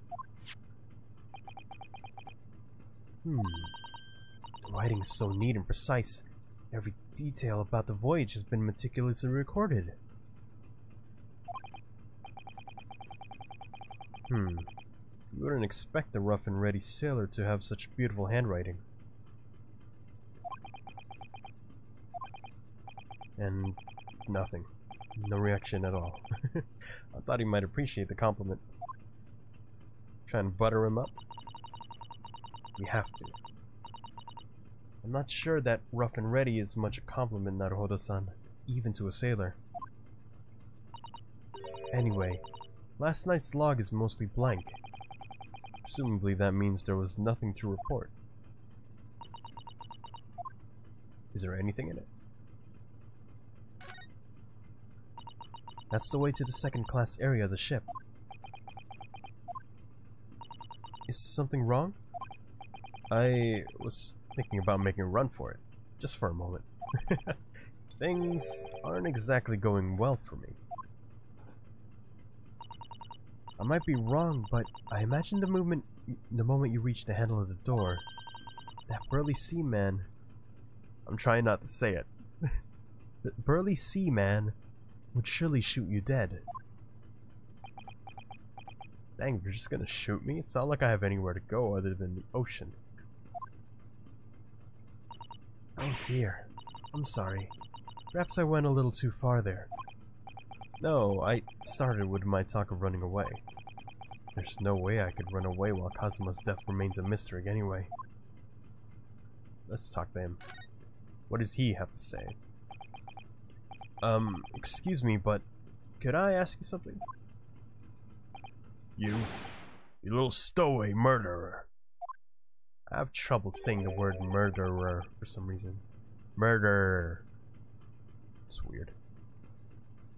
Murderer. That wasn't a good start, was it? Alright, let me try instead. Good day, Mr. Sailor. I'm so sorry to trouble you, but could I perhaps ask you something of you? You little third-class lady's maid. Whoa. Oh. Seem to have caught this sailor on a bad day, Susato-san.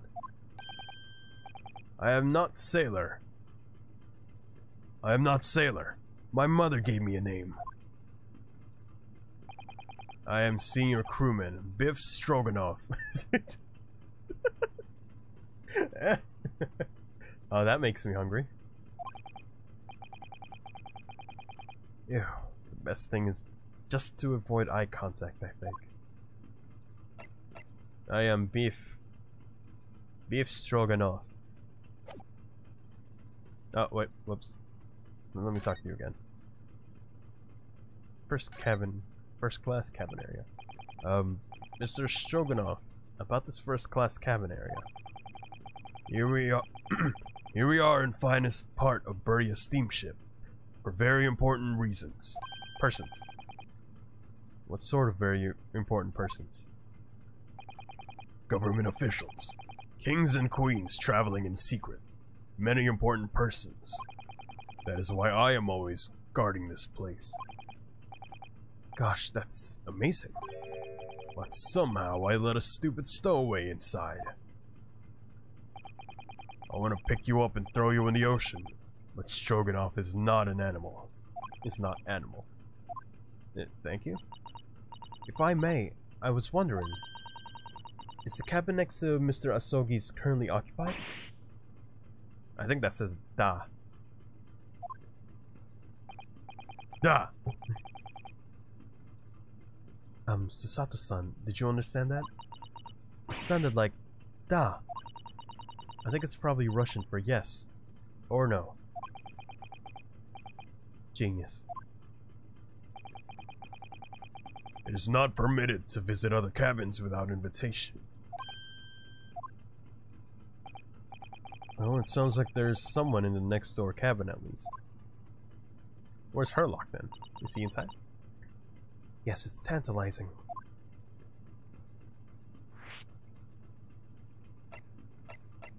Passenger in the next door cabin. Could you tell us who's traveling in the cabin next to Mr. Asogi's? His name is Mr. Grimsby Roylott. Grimsby Roylott. Grimsby Roylott. I don't recognize a pun in there. Grimsby Roylott. He's a very important Western gentleman. Western gentleman? Do not think about it. He has nothing to do with murders of student boy. How can you be so sure about that? Mr. Roylott is authentic Western gentleman. Such a man would have no interest in lowly student from insignificant Far East Islands. That was harsh. Could you tell us when Mr. Roylott came aboard? That is not your business. Come to think of it, even though we've been at sea for 2 weeks now, and I've been in Kazuma's cabin the entire time, I've never once heard anything from the next door cabin, or even felt like there's anyone there. Well, presumably, since this gentleman is occupying one of the first-class cabins, it must be rather important. Is that right? That is not your business. Hey, where's Susato staying? She said 500 something. Which area is that though? Although this guy did say 3rd class. I don't know if that's referring to like an insert to her or just where she's staying. Are you on watch here all the time, Seaman Stroganoff? Duh, all the time. So criminals like you cannot come in, or get out. I wonder, could you tell us anything about last night at all? It is sad about student boy. You on watch last night as well? Of course. Did you notice anything at the time? Anything unusual?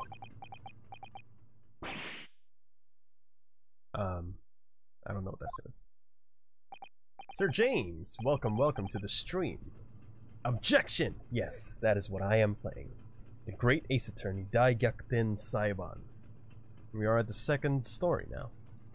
We have just witnessed, well, we didn't witness it, but our friend is dead. And we have to investigate the murder now.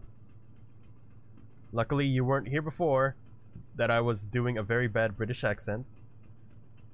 That I would be made fun of. Overruled, yes. Overruled. Susato-san, did you understand that? He was clearly, no. I saw nothing unusual. Nothing at all. And you didn't hear any strange noises? Or sense anything was wrong in some way? I said no! You're watching me. For what? For what? I'm not doing anything wrong. Yet. I'm not doing anything wrong yet. Mayhaps you want to look at the the previous stream before this. That was when I was doing it, and also doing a bad British accent. Anti-British accents. No problem. I'm not doing anything untowards. On purpose. I'm not doing anything untowards on purpose. I could have sworn he wouldn't catch my eye for a moment there. Wait, what did he say? I said no. Okay.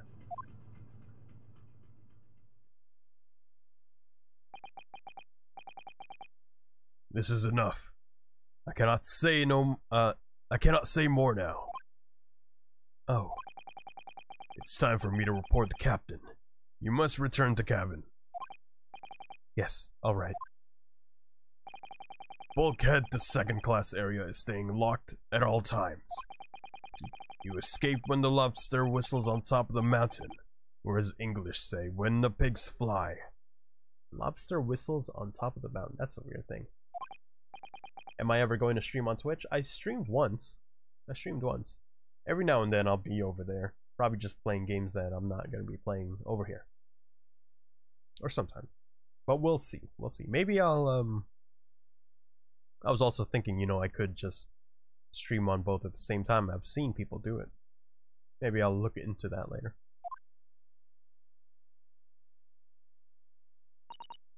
Good. Now we can investigate this area properly, shall we? Definitely. He's gone. Time to sneak in. Ah.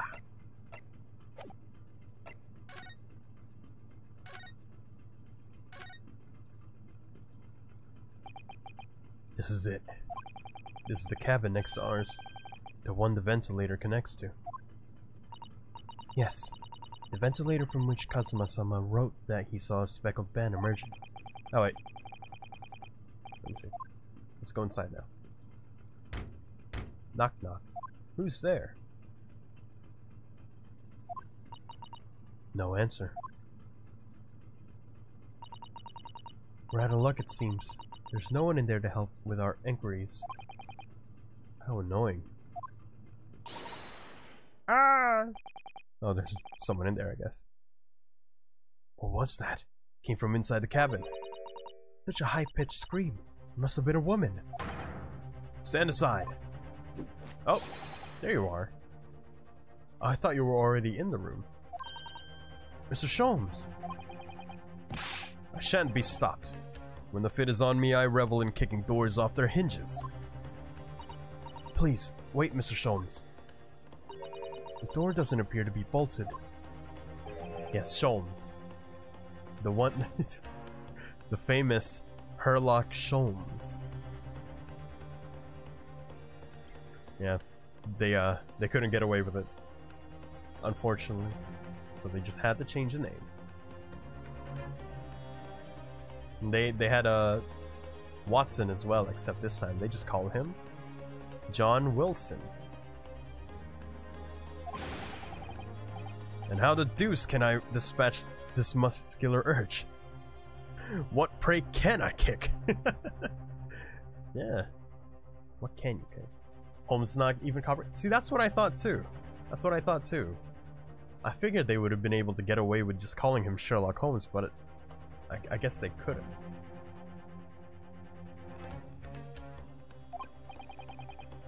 I think we should go in. There's no time to think about stress relief.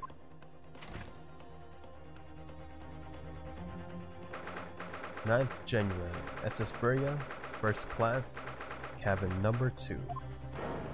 Whoa there. Who are you? A Western gentleman? This man looks Russian to me. Well, we heard a woman scream. A woman? Don't be absurd. As you can see, there's nobody but me in this cabin. True, this old man does appear to be the only person here. But in that case, who just screamed? Get out, all of you, now! Please excuse the intrusion, but you're Mr. Grimesby Roylott, I believe. Yes, that's me. And you are? I'm the one and only, the actual Herlock Sholmes. You've heard of me, no doubt. No. I am a great detective, among great detectives. One who adorns the covers of popular magazines, no less. So I assure you, you may trust me completely. The man uses that magazine like a business card. A detective? I do not trust detectives. We distinctly heard a scream emanating from within these walls. There wouldn't appear to be a lady concealing herself within the wardrobe this time. So might I be so bold as to ask you to open that small traveling case? What? Don't be stupid. How could anyone fit in a small trunk like that? Well, it's quite fashionable these days, is it not?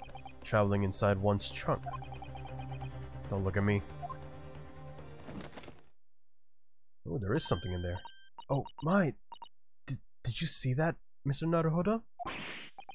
Yeah, the case just shook. Leave, now. Otherwise I'll call the steward. So this is Kazuma's neighbor, Mr. Grimesby Roylott. There's no doubt about it. This strange Russian man is hiding something. I couldn't agree more. Let's see if we could find some clues before that burly sailor returns. let me, Bro, what are you doing? He's just standing there. I mean, he's sitting there. What do you think you're doing? This is my cabin. Get out.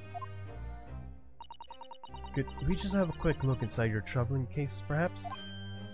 No. What a pity. I think we're out of luck. I think you're right. There doesn't appear to be anything more we can do.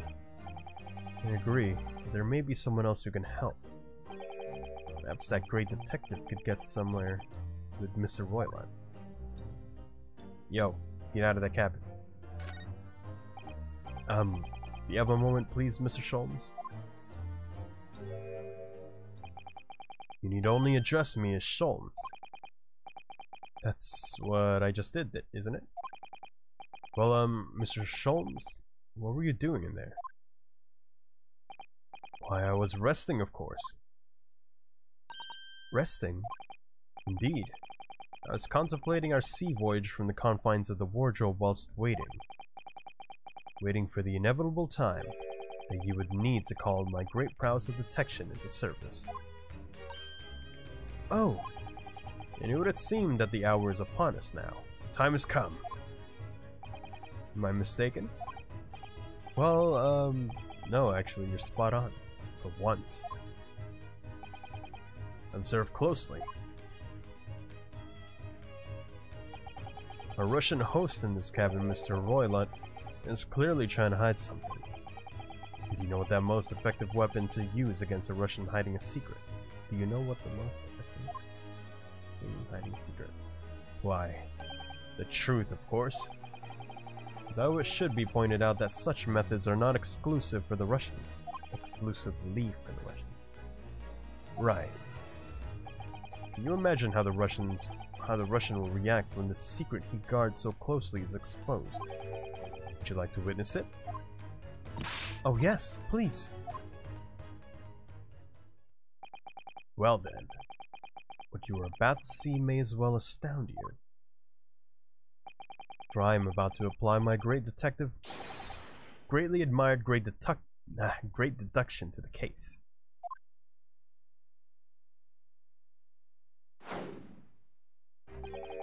Could this man be a more hackneyed portrayal of a dubious Russian, I ask you? What? From time to time it occurs to me. Is the fellow dubious on account of the Russianness, or Russian on account of his dubiousness? I really don't think either of those things should be occurring to you, or anyone. That's right, and Mr. Sholmes, I know this man's beard and dark glasses are hard to ignore, especially on first meeting, but I once read, it is a capital mistake to theorize before you have all the evidence. It biases the judgment. Shush! I must have complete silence. What are you doing? Why are you peering in my face like that? Ah, just as I thought. Yes, I have quite made up my mind now. There can be no other explanation that accommodates all the facts. Mr. Roiland, I have reached two incontrovertible conclusions. What do you mean? Number one, your true identity is that of a villain. Using those shears, you are about to end the existence of something most dear. Are you not? And number two, the other conclusion I have drawn. You are, at this very moment no less, in the midst of committing a most grievous crime. Beneath that beard, your mouth quivers with nervous tensions as you realize you have been discovered. Does it not? Oh, Naruhodo-san! I never imagined I would witness one of Mr. Sholmes' great deductions with my own eyes. That was a great deduction? Nothing can deceive Mr. Sholmes. In a single glance, he could deduce all there is to know about a person. What? What ineffable twaddle. Oh yes, I've read about it countless times in the adventures of Sherlock Holmes, and now I've experienced the astonishing impact of his great deduction firsthand. This is like a dream come true. I can hardly believe it, but all the color is drained from Mr. Roylet's face. It looks like somehow both of Mr. Sholm's conclusions were right. How could you? How could I possibly know such things, you wish to say? Very well then. I shall elucidate. I shall explain how it was that I arrived at this pair of conclusions. So I cordially invite you upon a journey of logical discovery. Let us board the train of reasoning. But plainly, let us work through my deductions together. A great deduction. The game is afoot. Okay. Topic 1, Old Man's Identity. So, the dubious-looking Russian, Mr. Roylet. Obviously, what catches the eye in the first place? It's the enormous pair of shears in your hand. Now we ask ourselves, what could you possibly want with such an implement? The answer, of course, is staring us in the face. You are on the verge of using the shears to cut away the copious beard you sport. Now, moving on. The question then begged is this. Why would you desire to rid yourself of this magnificent beard, Mr. Roylet? Once again, the answer is plain. You have clear evidence to shed light on the matter. Regard, if you will, this morning's newspaper. In particular, the fascinating front page article. Which it would appear you have read also, Mr. Roylet. I'm sure it needs no further clarification. The evidence that reveals your true identity is the article about the revolutionary. In translation, the headline reads, Revolutionary villain Bolshevik flees Russia via Shanghai. As you cannot fail to observe, the subject of the article possesses an extremely copious beard. Having noted the article yourself, you decided to remove your incriminating facial hair before it gave you away. In short, your true identity is beyond doubt. You are the fearsome Russian revolutionary himself, villain Bolshevik. Not that I've heard of you myself, you understand. Conclusion, a revolutionary on the run. Topic 2. Wrongdoing. Now, as for my second conclusion, you are at this very moment on the brink of committing a most grievous crime. And the proof of this crime, over there. Oh yes, Mr. Roylet. Taken unawares, people have a propensity to let their eyes stray, you see. And I assure you the eye speaks so much more eloquently and honestly than the mouth. The answer we seek lies where the furtive glance falls. The proof of your crime sits before our very eyes. Yes, that traveling case. It is time, I think, that the case be opened and its contents laid bare. No, I refuse.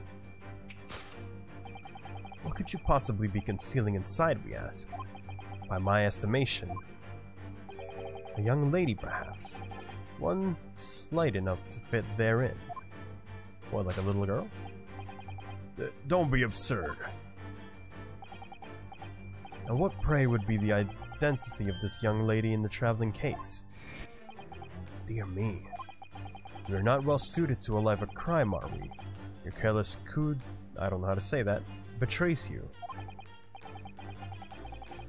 Once again, we need only follow your furtive glance to find the answer. Yes, the reason you refuse to open your traveling case can equally be found in the pages of this newspaper. For there's another most stimulating article. If we turn from the fleeing revolutionary to the back page, renowned prima ballerina of the Novovich Ballet disappears from Shanghai. Such a headline can lead us to but one conclusion. Your crime is that of abduction. And according to the article, the young lady's name is Nikolina Pavlova. Kidnapping of a young ballerina. Could she even fit in that thing? That thing is small. Unless that's a kid. Even so, it seems a bit too small. This concludes Herlock Sholmes' great deduction of this Russian enigma.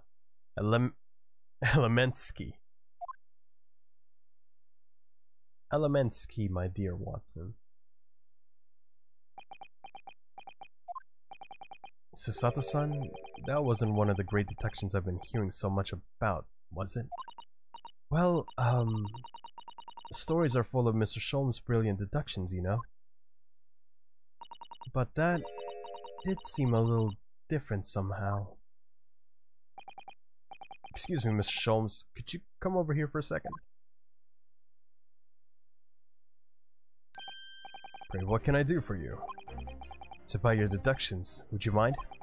Not at all. Go on. Well, to start with, there's a newspaper article. I think we've had the same discussion before, but these two men look nothing like each other.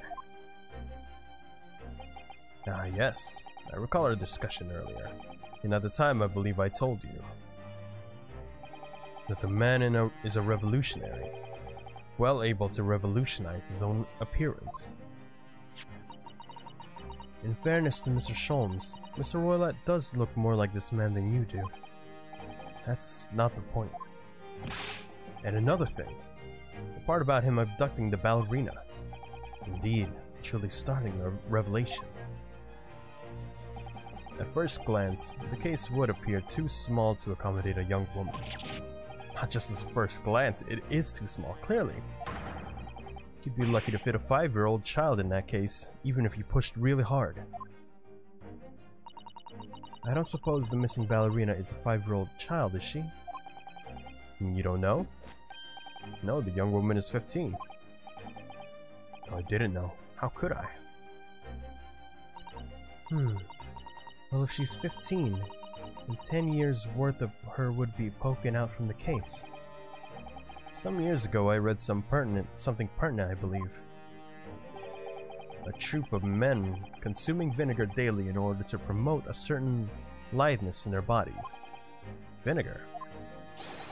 For such a sour bunch, it would surely be simplicity itself to contort oneself into the confines of that small case. Oh dear. You might be thinking of contortionists in the circus, Mr. Holmes. Sholmes. Sorry, Sholmes. This thing's turning into a circus. Mr. Naruhodo, something's occurred to me about Mr. Sholmes' deduction just now. I think his powers of observations are, well, magical. His eyes cut to the heart of a matter most instantly. It's just where he directs his attention and his logic that seems a little off.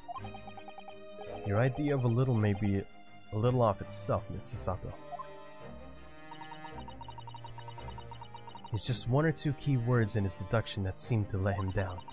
So I was wondering if we might perhaps tactfully switch them for alternatives. What do you think? Switch some key words in his deduction. Yes, but very tactfully. I feel sure if we could do that, we'd unlock the true genius of Mr. Sholmes' great deductions. Precisely the thought that was going through my own mind. This man's a lot of work. At times, I wonder how anyone puts up with me. It's not that funny. And you, my good fellow. Sorry? Take a moment to look at your wrist. My wrist? Oh, hey, I'm free. Where are your handcuffs? Uh-huh? How did... I feel they may hinder your ability to follow me in our dance of deduction. I don't believe it. Mr. Sholmes, you are a marvel. Don't worry. I shall restore the shackles to your wrists when we are finished. I'm not worried, in fact, I'd rather stay like this. So, let us begin. Harlock Sholmes is proud to present his logic and reasoning spectacular. Excuse me, one moment. Excuse me. Man's identity. So the dubious looking Mr. Russian Roilet, obviously what catches the eyes the most. This is the same dialogue, huh?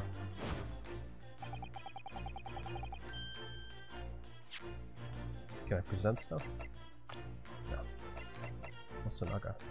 Beef stroganoff, Barracuda Roilet. Yeah. Now we ask ourselves, what could you possibly want with such implement? The answer, of course, is staring us in the face.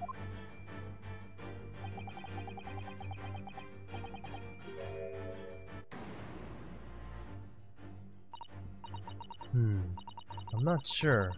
Would you really use shears like that to cut off a beard? I know that's something I'll ever have to worry about. It doesn't quite sit right with me, though. It doesn't seem to be sitting right with Mr. Roilet either. Which means, I suppose, that the deduction is wrong. Let's try to switch a key word here, Naruhodo-san, and see if it helps matters. Alright, but how? I think we should start by taking a long, hard look at Mr. Roilet. I wonder if it's really his beard that he intended to use those shears on. Exactly. If we do manage to find something that seems to fit the sense of Mr. Sholmes' deduction better, then what? Then I'll leave the rest in your capable hands, Naruhodo-san. Why am I the one to do something about this? Well, anyway, let's see if there's anything we could even use to switch around in that last sentence. What exactly was Mr. Roilet really going to use those enormous shears for?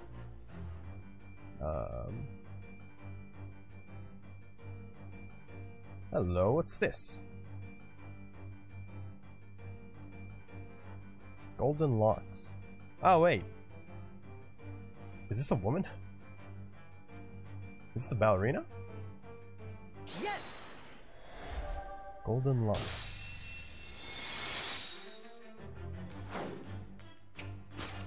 He's doing it too. You're on the verge of using those shears to cut away the golden locks you sport. Indeed. You have identified the precise detail I was intending to expose. Such lush golden hair certainly does not befit an old man. You're not a man at all. You're a woman. And judging from the length and sheen of your hair, one's still very much in her youth. Oh no. So I guess I gotta change that name. Oh no. If only I had managed to cut off my hair, no one would have suspected. The question then begged is this: why would you desire to rid yourself of these magnificent locks? Once again, the answer is plain. You have clear evidence to shed light on the matter. I'm sure it needs no further clarification. The evidence that reveals your true identity is the article about the revolutionary. No, it's the woman. Got it, backwards, as it were. Well, that's a shock. I had no idea that old man was really a young woman in disguise, did you? Did you? What? Why are you staring at me like that? Yes, it was a surprise, Naruhodo-san. You're enjoying this, aren't you? Sorry? You look like you're in your element as you dance around the room deducing the facts with Mr. Sholmes. I'm just doing what we agreed. I'm not having fun or anything. This is strictly business. Not strictly... Not strictly come... Yes, I understand. Say no more. Well, anyway, let's focus on this next part of Mr. Sholmes' deduction, shall we? The evidence as he's picked out doesn't fit the facts at all now. No, that's true. Given that Mr. Roylet is actually a woman. Exactly. He, or rather she, can't possibly be this merciless revolutionary. Well, who says? She can't be a merciless revolutionary, but probably not the one that we're looking for. I suppose it's because the deduction as a whole has taken a different direction now. Yes. Let's switch the evidence for something else. Something that fits the facts as we now understand them. For some reason, this woman needed to try to hide her true identity. I feel as though I've read or heard about a young woman in a situation like that recently. Alright, I'll do my best. This thing... Yes! is the ballerina.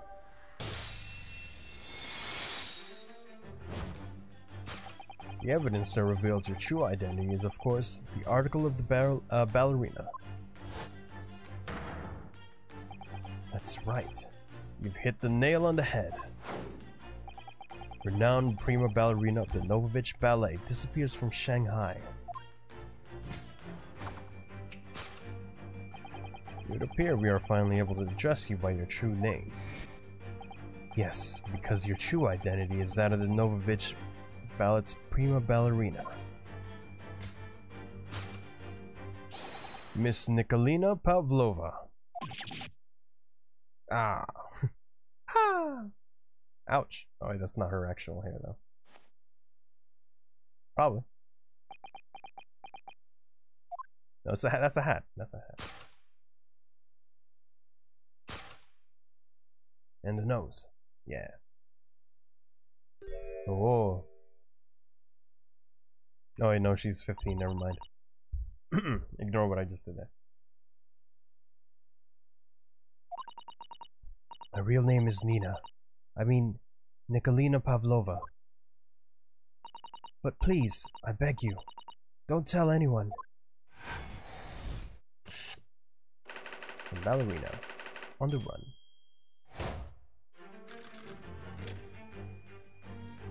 Kidnapping of a young ballerina. Not right. Now, as for my second conclusion. You are, at this very moment, on the brink of committing a most grievous crime. Caught in 4K. What are you talking about? Sleepy, welcome to the stream. Thank you for coming. Thank you for coming. I caught myself. I don't do that kind of stuff.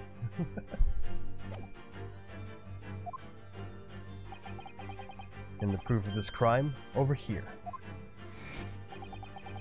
Oh yes, Miss Pavlova.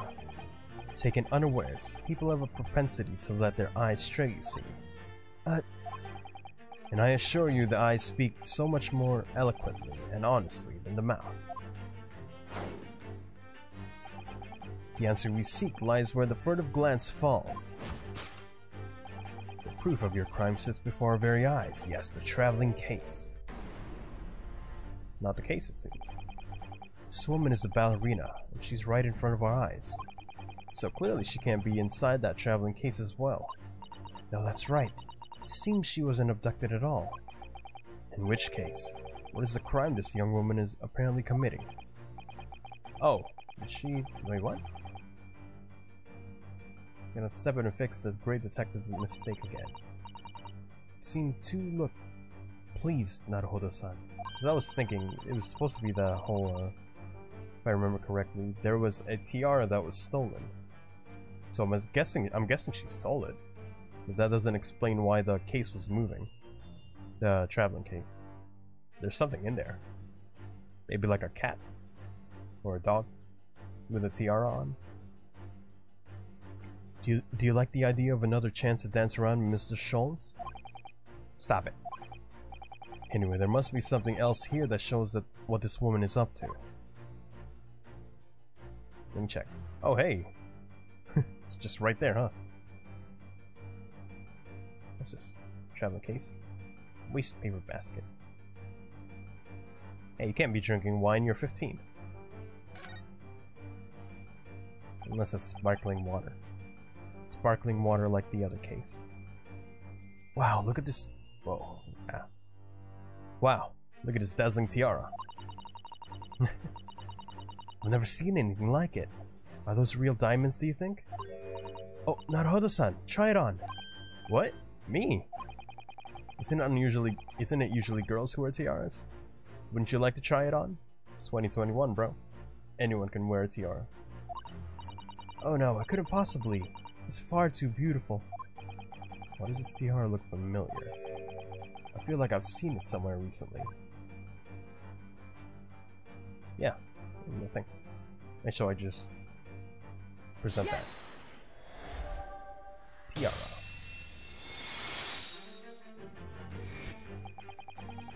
The proof of your crime is surely this tiara. Ah! I believe this tiara is worn on stage by dancers in the Novovich ballet, is it not? What's inside the case then? How is it moving? Probably a pet. Indeed, it would appear to be identical to the tiara pictured here in this newspaper article. And if the reporting is to be believed, it's an item worth 20,000 rubles. However you say that. In summary, the crime you have committed is theft. Oh no! Yes, you left your ballet troupe unlawfully taking their precious tiara with you. That's true.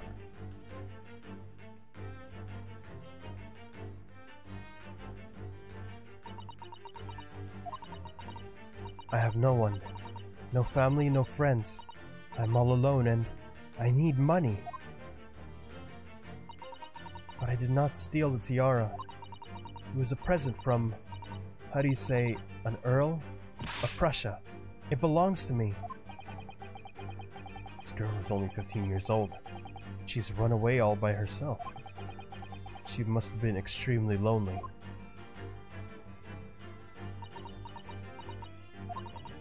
Alright, I will tell you everything. There's no point in hiding it now. Come, come. Let us not be hasty.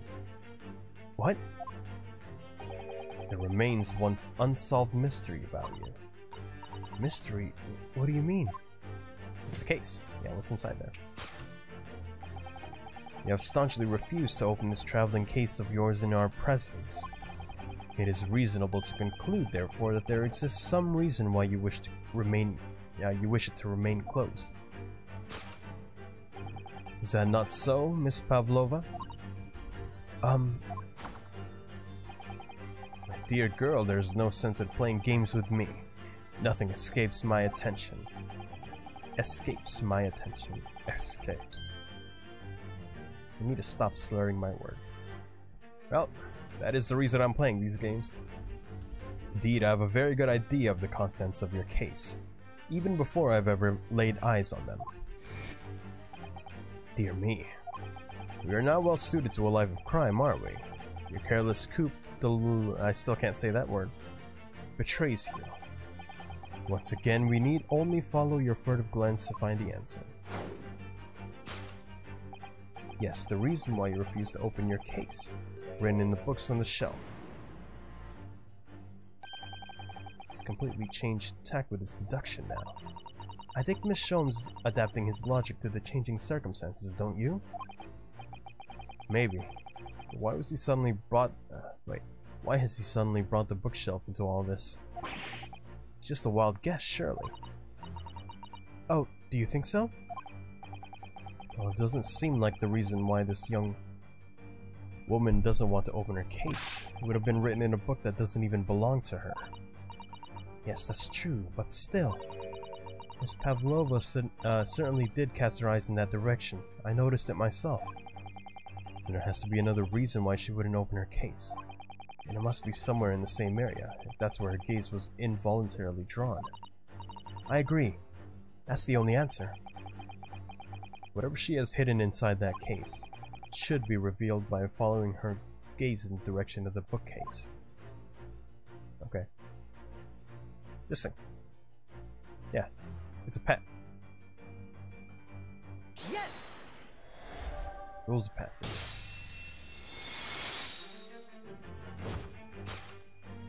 Yes, the reason why you refuse to open your case is written in the rules of passage. Passengers must not keep themselves or other dangerous objects in their cabins. Pets are also strictly forbidden. Inside that case of yours is something forbidden from a carriage in this vessel. That is the real reason why you refuse to open it, thus revealing its contents. Pet. As we've seen, the trunk wobbles from time to time. No weapon or other dangerous item would move in its own accord. Of its own accord. Which leaves but one possibility, Miss Pavlova. Inside your traveling case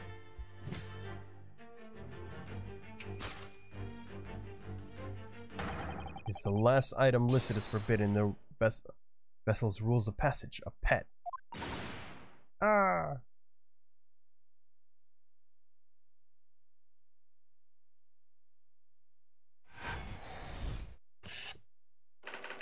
Possession of a prohibited animal. What kind of animal? If it's a snake, she's the killer. Elementary. Elementary.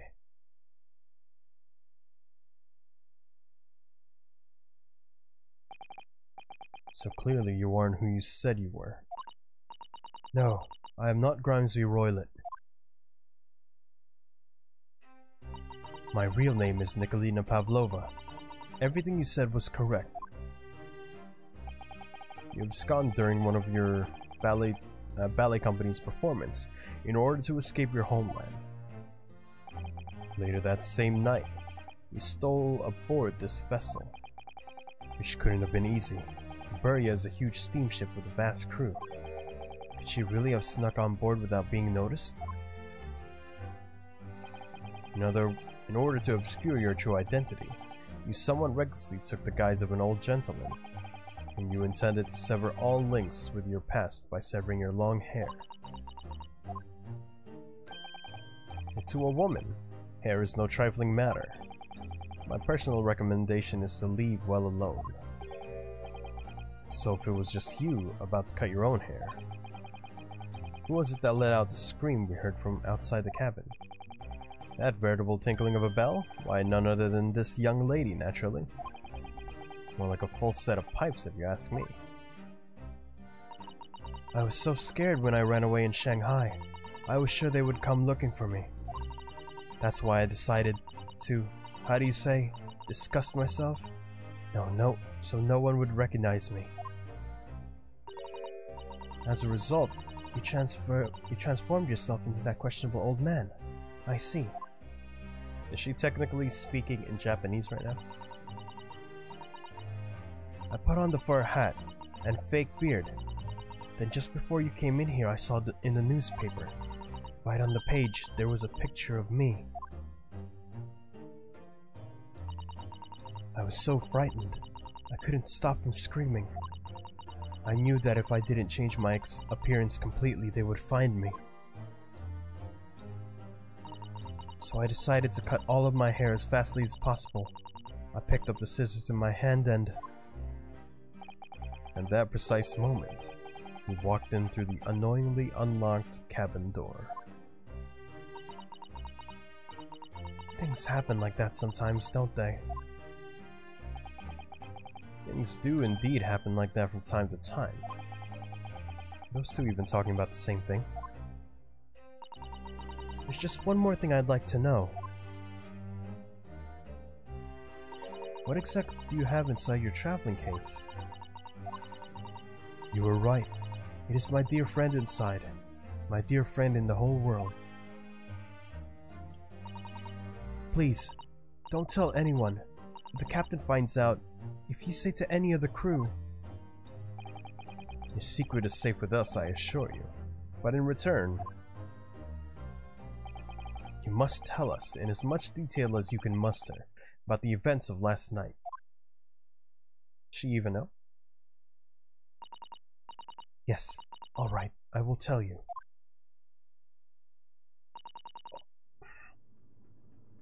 Well, Mr. Naruhodo? Wasn't it something Mr. Sholmes, Mr. Gromes? Wasn't it something Mr. Sholmes' great deduction? was certainly something, yes. I'm just not entirely sure what. But at least Miss Pavlova has agreed to tell us what she knows. That's incredible. Indeed, it is incredible. And one more thing. Oh, yes? What? Observe your wrist. My... I'm back. Back on. Your hands are cuffed again. What? But how?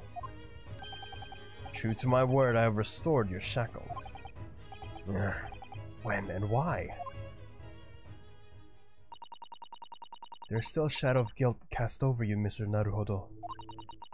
I'm sorry to say, it can't be helped at the moment. Can't it? Really? Anyway, let's listen to what Miss Pavlova has to say. Has to say. Have to say? Has to say. Has to say. I can't go on not knowing. I have to find out what the speckled band that Kazuma-sama wrote in his diary really was.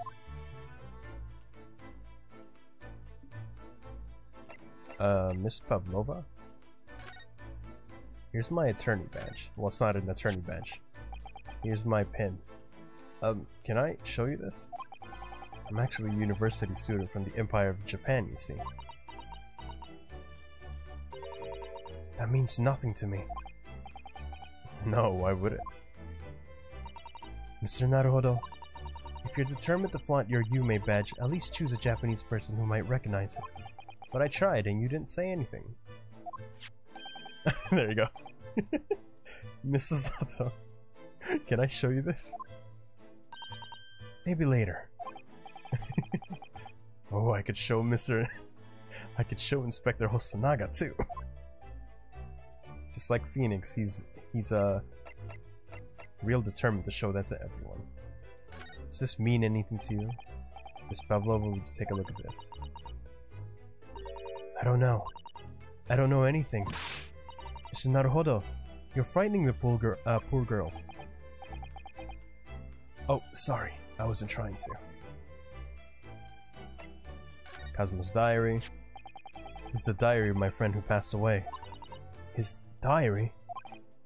Yes, and he wrote in it last before he died. Something a little unusual. It reads, 1:23 a.m. I hear a faint whistling sound. Then a few minutes later, 1:35 a.m. What looks like some sort of speckled band is dangling from the ventilator grill. A speckled band? I don't understand. It's strange, isn't it? But the ventilator he mentioned joins this cabin, you see. It's up there on the wall. In other words, this cabin and the victim's cabin are connected together. Oh! Miss Pavlova? Something occurred to you? Does the speckled band the victim mentioned mean something to you? Or the whistling sound, perhaps? No. I don't know anything. Oh. Nothing at all, huh? Please look at this dead body. Okay. Nothing. Do you know anything about the revolutionary? Miss Pavlova, about this article. Let me just adjust my sitting position real quick. Oh.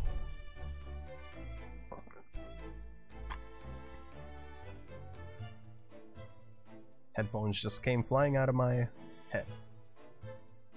Off my head. Did you know about this merciless revolutionary already? No. But when I saw the picture, I couldn't believe it. He looks just like me in my disguise. Uh-huh? Am I the only one around here with eyes? The other man, the one wearing the brown... The brown? Is it called the brown? Oh, I mean wearing brown, as in the color of his clothes. Herlock. He also said so. He said we look the same. Yeah, he says a lot of things, but I have a strong feeling that besides you and the great detective, you won't find another soul in this ocean who thinks there's any similarity there at all. Mr. Naruhodo, I won't allow you to speak ill of Mr. Sholmes. No, I wouldn't dream of it. And how about you? This article of you. Sending hearts, so thank you. You look fairly beautiful, like a fairy. Making a triangle of hearts. I'm scared. If my picture is in the newspapers. You poor girl. She's so young, just 15 years old. For her to have run away all by herself, she must have felt very, very alone. Nothing else. Thank you for the love, Sir James. Let's go. I'm kidding. Can't go yet. Okay. Let's discuss some stuff. Did you know that someone was killed in the cabin next door to this one last night? One of the crewmen told me this morning when I was eating breakfast. The man who died, he was a friend of mine. Oh. That's why we're trying to find out what happened. Did you notice anything unusual last night? Perhaps you heard a strange noise, for example. Perhaps people talking. Perhaps the ship was absorbed in a wild tempest. Perhaps its steam engine exploded. Perhaps everyone on board would have noticed that had happened. Miss Pavlova, is there anything you could tell us? I don't know. I'm sorry, but all I could think about last night was that I had done what I had done, and whether they would find me. I didn't notice anything that was happening around me. Oh, I see. Running away. What do you have for me? You've run away from your ballet company, haven't you? The Novovich Ballet? Yes. I'm traveling to Great Britain, and from there, I want to go to America. I will never dance again. I'm never gonna dance again. Guilty feet ain't got no rhythm. I want to forget everything about the ballet. I will start a new life. You wish to forget? A challenging proposition when you have that striking tiara as a reminder. But the tiara is mine. I need it to live.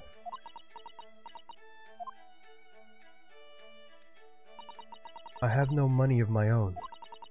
The Novovich Ballet gives us only a little food and water, and we must dance all over the world. I had to run away. I had no choice. If I stayed, it would have killed me. So you ran away to protect yourself? Yes, and the crew of the ship, they have all been kind to me. They let me come on board. They said I could hide in this cabin. Also, they know she's here. And that is indeed the truth, Miss Pavlova. It creates a most intriguing conundrum. Yes, it does. What do you think about it, Mr. Naruhodo? Me? Oh, well, yeah, of course. I think we should hear Miss Pavlova's explanation. To a conundrum, I'm not sure, but... Conundrum. Let's look friend first.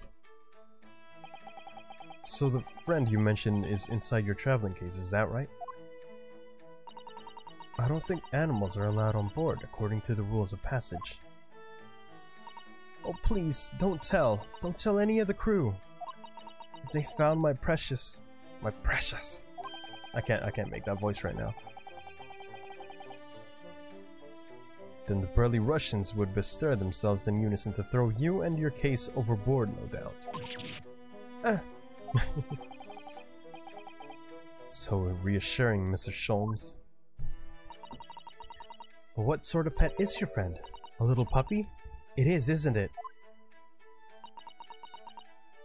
No, it's not. Maybe an adorable little rabbit? Ha! You credit Russia as the land of it with small rabbits, do you? Oh, don't they have small rabbits there then? You may well ask. I have no idea. You two are miserable bunglers when it comes to understanding the nature of a young ballerina's friends. Isn't it obvious? It must be a chicken. Chicken, really? I'll eat that thing. Really? Consider the benefits. A rousing wake-up call. Daily fresh eggs. And when adversity strikes, it could satisfy the needs of sustenance. So you eat your friends. I'll remember that. Nope, not a chicken. Well, it would appear this friend's identity is a closely guarded secret not to be revealed.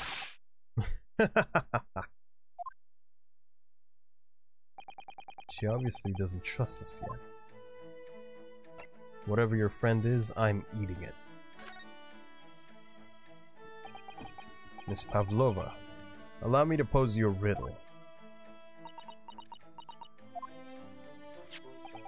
According to this newspaper, it was only yesterday that you absconded from the ballet. Now, that being the case, it must have been last night that you boarded this vessel.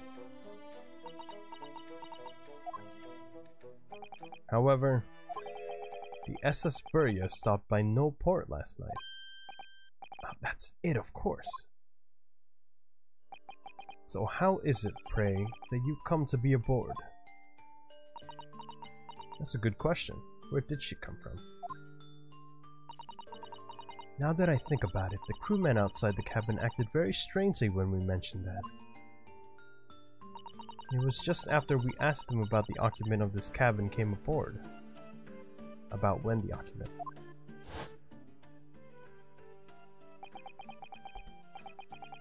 That is not your business.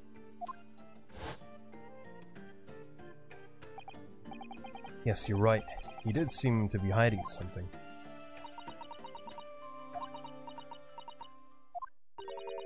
An angel descended from the heavens, bringing grace and beauty to the stage.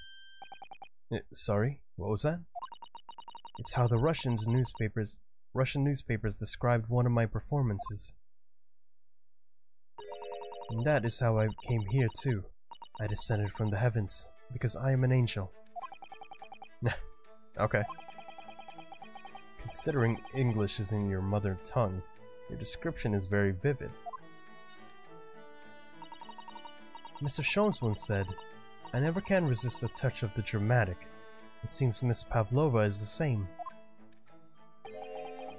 Genius descended from the heavens, bringing grace and beauty to detection. Words once said about myself. A quote from a wonderfully extravagant advertisement for the adventures of Herlock Sholmes, in fact, now available in my hand. I am taking money.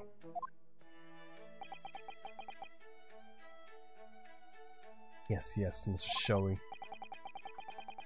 Anyway, it doesn't look like Miss Pavlova is going to tell us what really happened. Knock, knock. Who dare? Excuse me, Mr. Roylott? Yeah, what? I'm just gonna use that for this face. Captain would like to speak with you. You must come to Captain's quarters at once, please. Alright, I will come now. It's hard doing all these voices. I can't even do them well. What? You must leave, now. Oh no, it's fine. Don't mind us. Yes, please don't worry yourself, Mr. Roylott. Get out! The passenger said out! Passenger? Why did I say passenger? Or you want me to throw you out? Looks like we'll have to leave investigating this cabin until later. What a pity. Oh, he's going to the quarters. We should sneak in there. And so we lost our chance. Having still not managed to investigate Miss Pavlova's cabin, we were unceremoniously chased out. That is to say, we were quite literally picked up and thrown into the passageway outside. To be continued. I think I'm gonna end it right here. I was waiting until we'd get to a to be continued. But is the next part gonna be trial? How's that gonna work? Am I gonna have trial inside of the ship? But in any case. There you go. Thank you everyone who is here. Who was here. Who will be here. Everyone. Thank you all so much. This was the Great Ace Attorney, Gyakuten Saiban. And that, I believe, was the first part. I don't know if the next part's gonna be a trial or another investigation. Oh, it says investigation part 2. I'm looking at it right now. There you go. So I guess it's just gonna be more investigation next time. And we will get to that whenever I have time to actually stream again. Tomorrow I'm busy with an interview, actually. So we won't be able to do it then. But another time. Maybe Thursday or Friday. But once again, thank you everyone who came by. Thank you for... I'm still trying to get used to saying my opening and closing lines. So, everyone, thank you for shopping at your local grocery store. This is Joshua Kujou, signing out. I will see you next time.